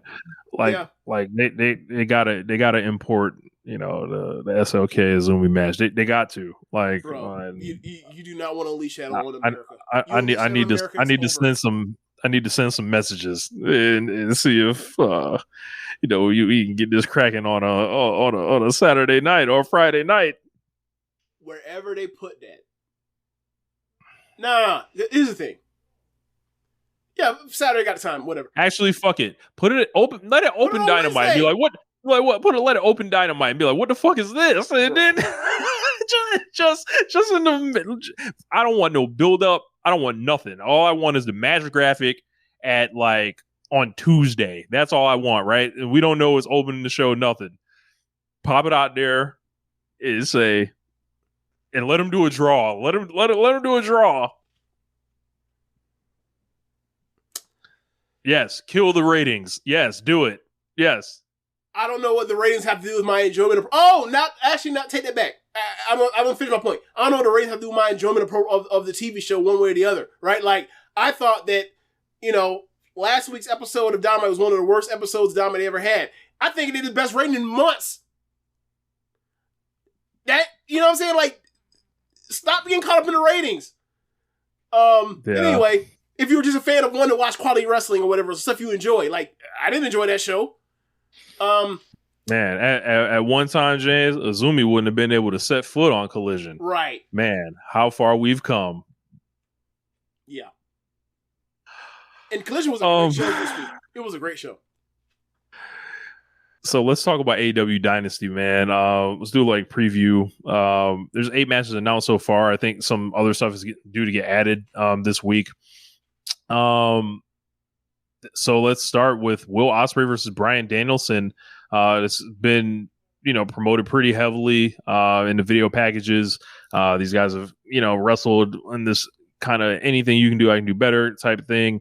Will Ospreay's cut plenty of fiery promos. Danielson is, cut promos kind of questioning his standing and, everything he's got left to do. This match is going to be like, I got a feeling the seizure cell's coming. These guys are going to be primed to try to have a match of the year.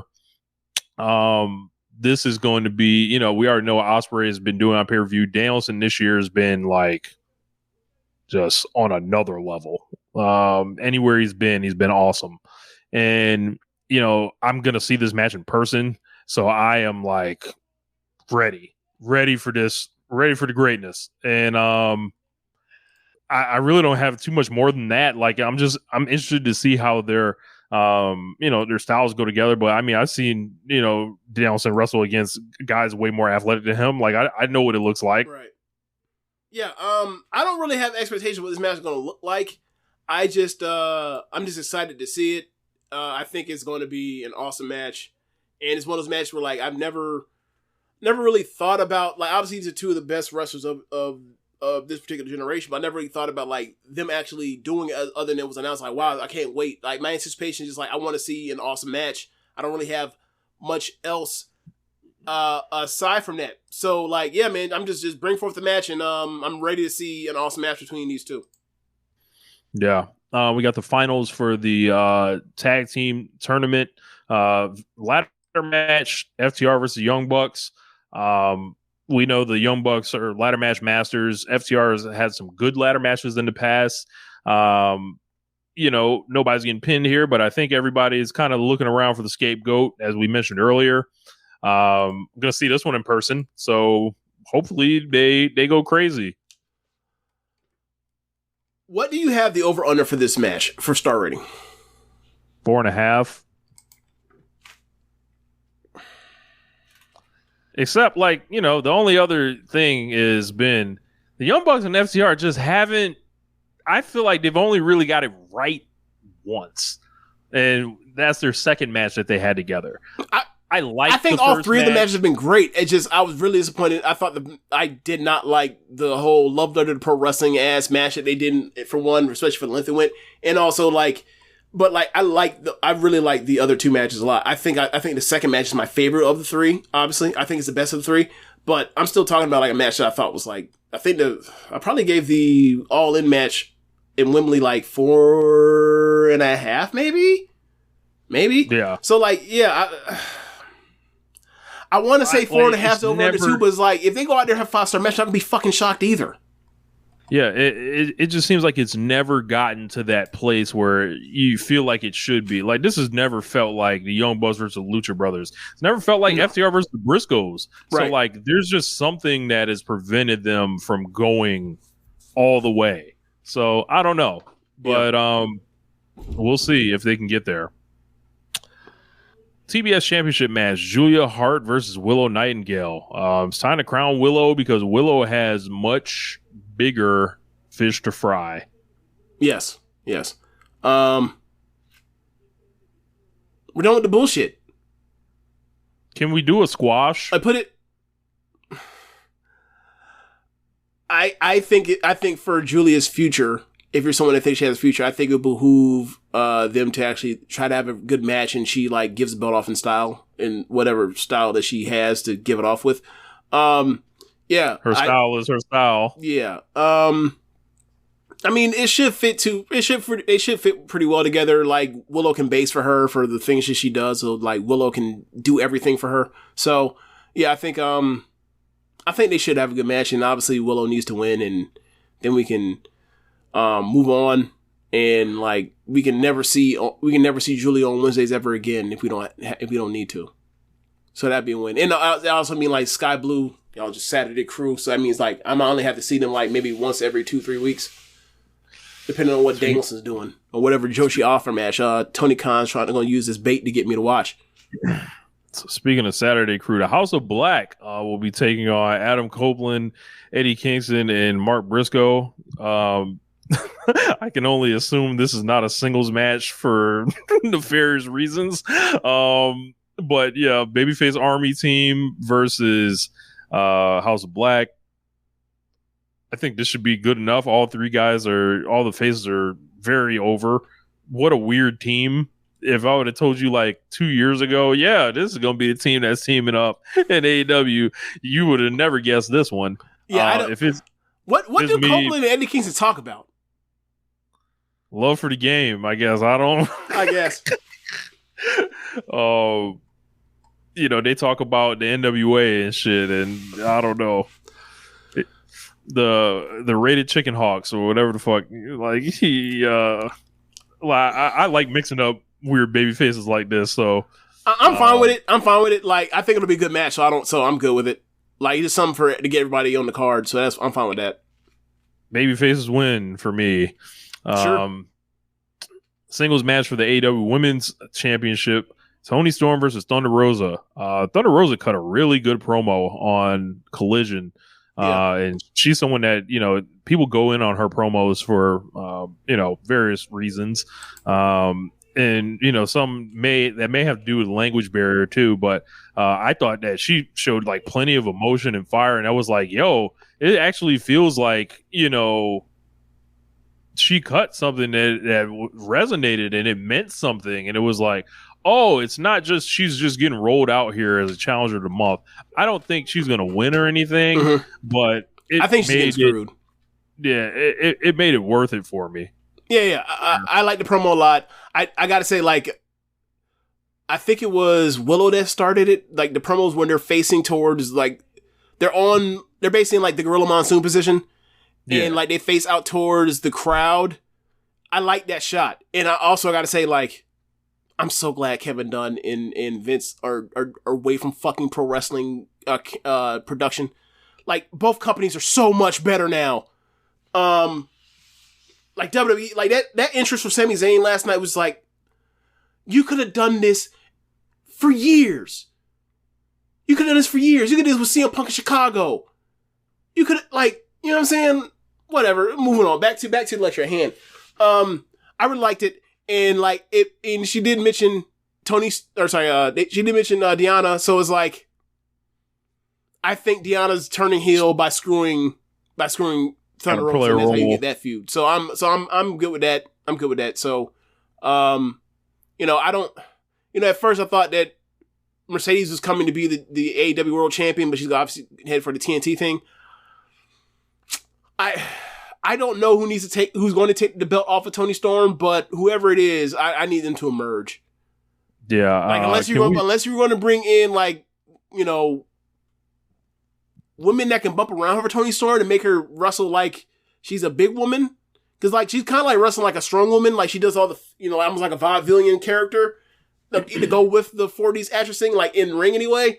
Like, when she's wrestled Riho and when she wrestled Azumi, like, it works in a way that, like, she's wrestling someone else, it just doesn't. Like, the character doesn't work as the comedy character. It works when she's throwing women around. So, like, unless you can give her a slew of, like, Red Velvet or something like that, I think we need to move on. I think it's Mariah or is Jamie Hayter coming off injury, leaning towards Mariah. I mean, yeah, but right now they got Mariah feuding with Anna Jay, and then like I think it's gonna be Mariah because obviously it seems like that turn is coming with like the kisses between Toni Storm and Mina.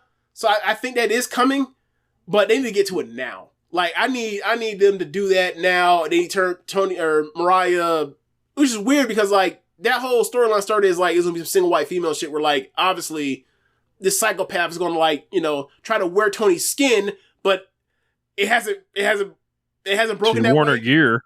She's worn her gear. Right. But it turns out that, like, Tony's so crazy that, like, Mariah can't get as crazy as her. I don't know. The faster we get this belt off the timeless verse, I think I'll be happier. But I'm okay with it as long as you set her up with a murderer's row of women to wrestle. If not, then get it off of her. Singles match for the AEW Continental Championship, James Boyd Bowl, Kazuchika Okada versus Pac. That's true. That's true. I think I don't know who decided. I don't know who decided to put these two together, but I think they just looked up and down. Like I think they did the thing that I do, where I put a name down and then I look at the wiki. I'm like, all right, who can we put them in there? Who's the best wrestler we can put them in there with that either we haven't seen in a while, hasn't lost a lot lately, or what, and can afford to lose? Oh, okay, Pac. That's right to a T for him. Because Pac can lose and then like be gone and show back up in 4 months. Yeah. And somehow in better shape than the last time we seen him. Freshest opponent for Kazuchika Okada in ages. Pay-per-view time, they'll probably get 20 minimum on this. Yeah. I don't think I need to see more than 20. I think we need to try to reel Okada in, honestly. Like, we don't need to, let's save it. Let's save it. Until then, let's, under 20, and go nuts. But, yeah. I don't know what you saying. Keep it on the 20 gonna do. You tell him 20, be like, okay, I'm still gonna do what I'm gonna do in the first 10 minutes. I don't give a damn what you tell me. I just don't like, hey man, we don't need 35 tonight, dog. Man. Like I'm good, man. Look, we ain't seen not one money clip yet. Relax. We're good. Okay? We're good. When the money clip happens, that's when you should show concern.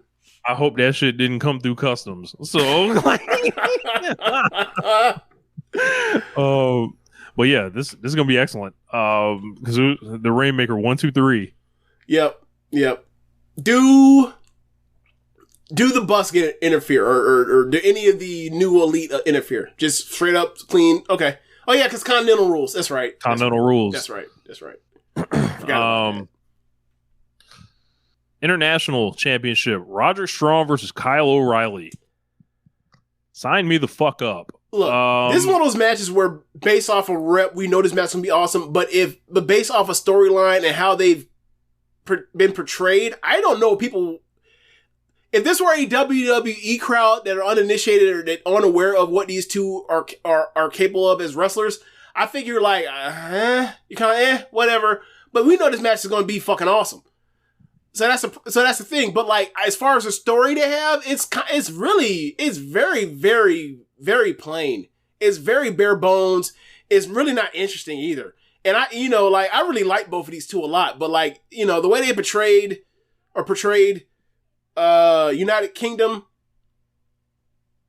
Undisputed Kingdom, and like Roddy with the whole he's a fucking geek and a mark for Adam Cole and the neck brace and everything, like, it's done him no favors. Like,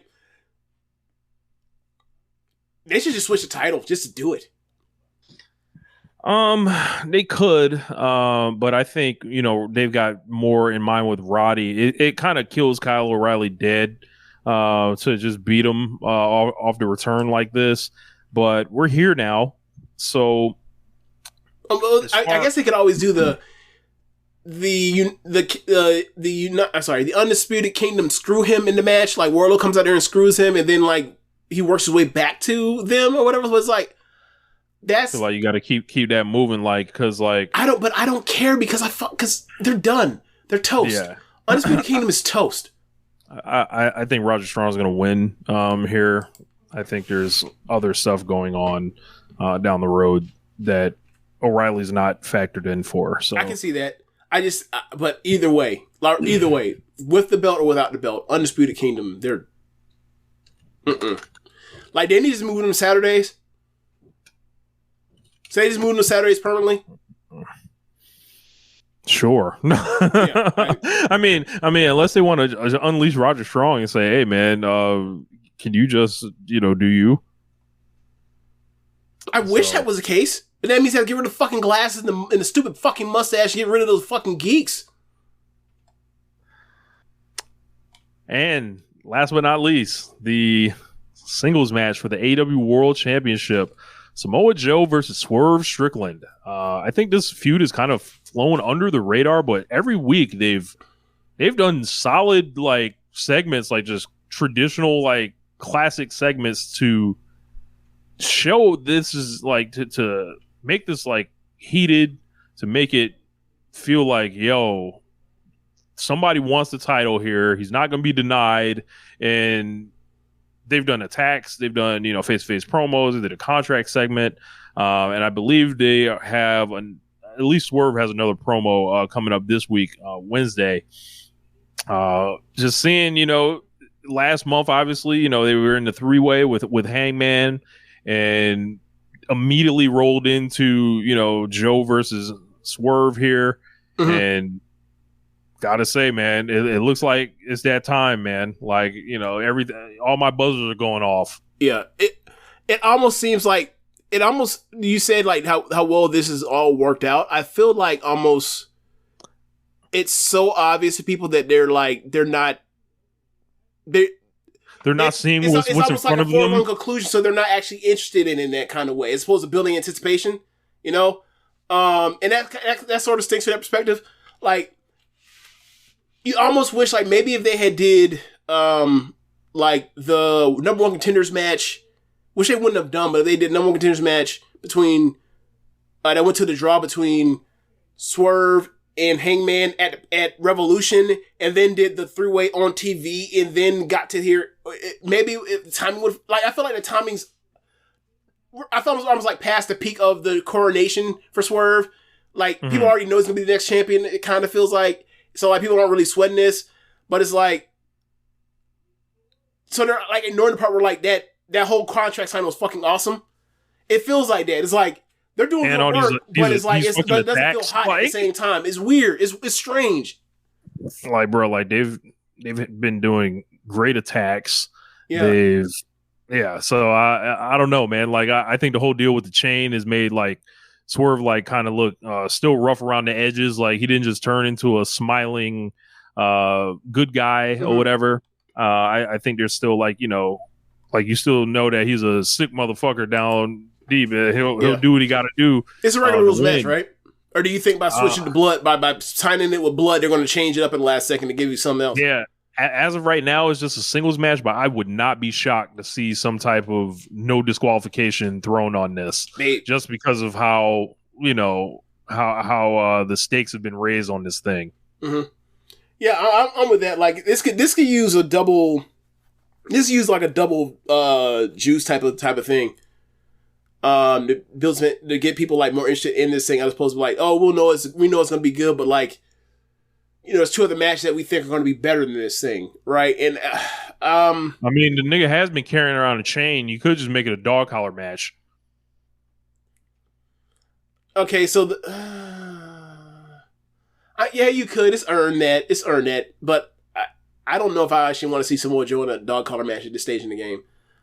And also, like, dog collar matches, because AEW is going 2 for 2, and doesn't mean they're a lot for them to be good, because those matches tend to not be great. Cover your ears, Josh Smith. Sorry.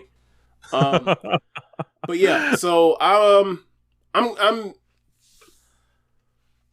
most exciting thing for me is like, all right, I know I'm going to get a good match. I'm not going to get a really good match. How good is it going to be? I don't know. Like, is it going to be a 5-star class match? I'd be shocked. I'd be happy to see it, but I'd be shocked. But I expect some like 4.25 star match, and maybe that surprise me. I think Joe's limited in what, compared to all the stuff that Swerve can do. I think he's kind of limited, and obviously it comes down to like how smartly they can put together a story around some of these limitations for going long. Because I expect them to kind of go longer than I think Joe really wants to go or should go at this point. But yeah, Swerve needs to win and with the Swerve stomp or whatever else, and get out of here with the belt. I feel like this is. I feel like this is the last world championship match that Samoa Joe is going to have in his career. Title, you mean? Yeah. So I think he's going to leave it all out there and give a great performance. Okay. And just empty the tank, kind of, and like say fuck it. AEW Dynasty, I think, is fittingly named. Like, there's a new team emerging, and I think the guy that's going to lead it right now is Swerve. Especially throughout this summer, it looks like Like, I don't get the vibe that this is Joe turning this guy back. I don't get the vibe that Hangman Page is running in out of nowhere to. Oh my God! I didn't even think of that. That would be fucking horrific. As I've seen a lot of people float this theory out, like I don't get those vibes at all, and I don't ask for information or anything. It's like I just feel like, hey man, how you gonna come back? How you gonna come back unannounced while he's suspended? Yeah. So it's he has been dealt with by the EVPs. He's been sidelined. So I would say this, like that would fit in my whole thing about like Black Excellence has turned this man into a bigot. Like this man cannot deal with seeing a black AEW World Heavyweight Champion, a world champion. He has lost his mind. Oh shit! The white resentment has taken over. That's his new gimmick. What will Talk do then? You brought it up. First black world champion for AEW. I looked at this roster the day Swerve entered it, right? And I was like, well, you look at all the candidates that who was going to be. It was always going to be this guy. There's guys that are bigger that Tony Khan clearly was interested in, like a Keith Lee. The big guy, wanted to push him hard, protected him hard out the gate. Didn't work out. Yeah. Guys like Ricky Starks, they got chances. It was excellent on the microphone. It didn't quite get there, though, in the ring. Hobbs, he's coming, I think, from too far of a... I think he was someone that just had more to add to his game before you could look at him in that. We figured out his role in that is he's a very, very solid tagger. Or not solid, he's a very good tagger. Also, like those like Scorpio Sky, maybe a little bit, he missed the window like for his ability, a little bit older than we thought. Have we seen him since the first episode of Collision? No. Okay. I think he's injured though. Again? I think he's injured. Or wait, is it a new injury or the same injury? Different injury. Okay. Damn. Unlucky. So when I looked at Swerve, right, I'm like, he's checking all the boxes. The youth, the wrestling ability, connection with the crowd, the cool factor. Trying something and having to re-figure it out. Getting ridiculously over. Having a great feud with Hangman Page last year. Prince Nana linking up with him. It was always going to be him. And I feel like if I pulled out, like I said, I pull out the T chart, right? And what I do is write everything that has happened since this guy came in at Revolution 2022, back when they were like, yeah, dog, we're going to let you sign your contract on stage with Tony Schiavone, just like we did Christian Cage a year before that, right? And also remembering All Out 2022 kind of gets obscured because obviously Brawl Out. But that night, the best match on the show, arguably, was Swerve Strickland. And you know what they were doing to him in that match? They were saying, you should have called an audible. What match was this? I'm because years are running with the Keith Lee and Swerve versus the Acclaim. Oh, yeah. Okay, yeah, that's right. Yeah, the MVP of that match was Swerve Strickland. Yep. That night should have told you, between there and how he handled it in the press conference, this guy was destined for big things. And I can't wait for those big things to come to fruition. Pause. No Diddy. Crazy. But yeah, like I think it's been kind of a long, journey. Like, it's, and I think, you look at the landscape of this year, there's a lot of like, great guys coming in, a lot of conversation like with Will Ospreay, Bryan Danielson, Kazuchika Okada, Adam Copeland, guys have come in, and John Moxley's coming back with the IWGP title eventually. And there's going to be a lot of competition, but man, I feel great about like where the top of this card is headed, especially like in comparison to where it was last year. Like, yeah. I'm with you. Like, I think that Swerve is a lot more versatile as a storyteller or storyteller of a build towards a match to where you can go out here and just have a killer match, opposed to relying so heavily on storytelling to where you over rely on it to it's now at the detriment of the action. So yeah, I think that he will make a better champion than this MJF shit that we got last year. I also think that like there's so many more matchups that he can like tap into and just, you know, kind of plug and play when it comes to like, there obviously like MJF had a match with Takeshi and it was great, but like Swerve did that too, and Swerve can do that at that level with the Ospreys, with the Okadas, you know, with the Fleshers. So I'm really excited to see what he does as champion and like what he does, you know, on a every other, you know, week basis on Dynamite or Collision, wherever it may be. I think that I don't want to necessarily say fighting champion, but like I think we're at a high level quality of matches on a consistent basis from the AEW champion, whether it's defenses or not, whether it's eliminators or like the eliminators are going to be fun. They're going to be fun. So yeah, whoever he ends up feuding with on pay-per-view, that's one thing, but like just the idea that like we get a fun champion again, like a like that can go out here and just go out and have a match that's announced, and that builds anticipation. Because like, oh, I never thought of that match, but like it could happen. It's gonna be awesome. Like, what happens when it's him versus Pac or some shit like that? It's gonna be cool. Him versus Phoenix or Penta. That's gonna sorry, Penta versus Swerve. You get my point. Like, there's a lot of really cool things to do. Like, hell, they did an Orange Cassidy Swerve match before. They could do it again. Yep. You know, Jay White's out there. They had great chemistry when they were working. They had that draw.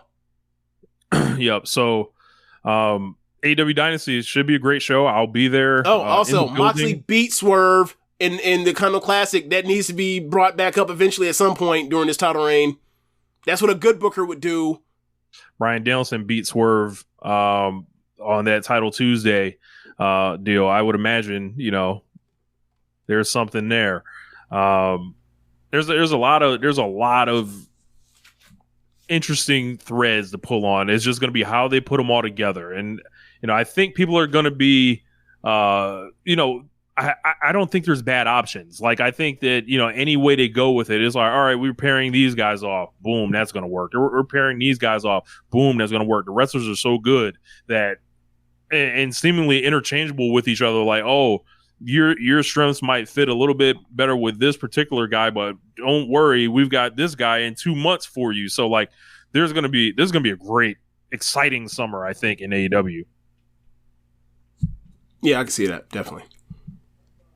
But yeah, man, I think we've gone a little long. So those of you guys that submitted questions, we will balance those possibly till next week, depending on how it sounds. I am flying home from St. Louis Monday. I think I will be home in time to do the show. If not, I will let you know. And then we will be back next Tuesday. I am going to be doing an appearance on the Ringside Club on April 25th. It is a Thursday night. I believe it is live. So I'll get more information on that as it gets closer. I've been hearing the requests for people you guys would like to see on One Nation Radio. Going to start sending out some invites and all that to see if these folks are interested in, you know, stuff like that. And I'm looking forward to going to St. Louis. I'm going with Floyd and Dave Fenichel. We're going to go to a Cardinals game in the afternoon and then go to the pay-per-view. So, and also Saturday, get that St. Louis barbecue somewhere. So that's going to be fun. And like, going to AEW pay-per-view, that's like always a great thing. Yeah, if you guys haven't ever been to one. What building is it in St. Louis? I don't know the exact name. Okay. Brewhaven, yeah. I actually did Grapsody a couple months ago. Ironically, I was wearing this shirt. The Chaffetz Arena. Okay. Okay. I wonder where that is in St. Louis. Yeah. So, yeah, but yeah, I'm gonna start, you know, trying to commission some guests and all that. So we'll see how that goes. But yeah, make sure you guys like are checking out the rest of the shows. James, let them know. Yeah, you can check out the rest of the shows on Social Suplex Network by the names of them will be Keepin It Strong Style, All Things Elite, WWE Adventure, Roast Hard with Chris Things, Talent Talk, and the Trish and Sarah Wrestling Podcast, all on the Social Suplex Podcast Network. As far as us, we'll also be on there as well. If you are listening from the stream, or viewing from the stream, you can go to our podcast notes and you can go to the Circle to donate there. So thanks for listening, y'all. Later. Peace.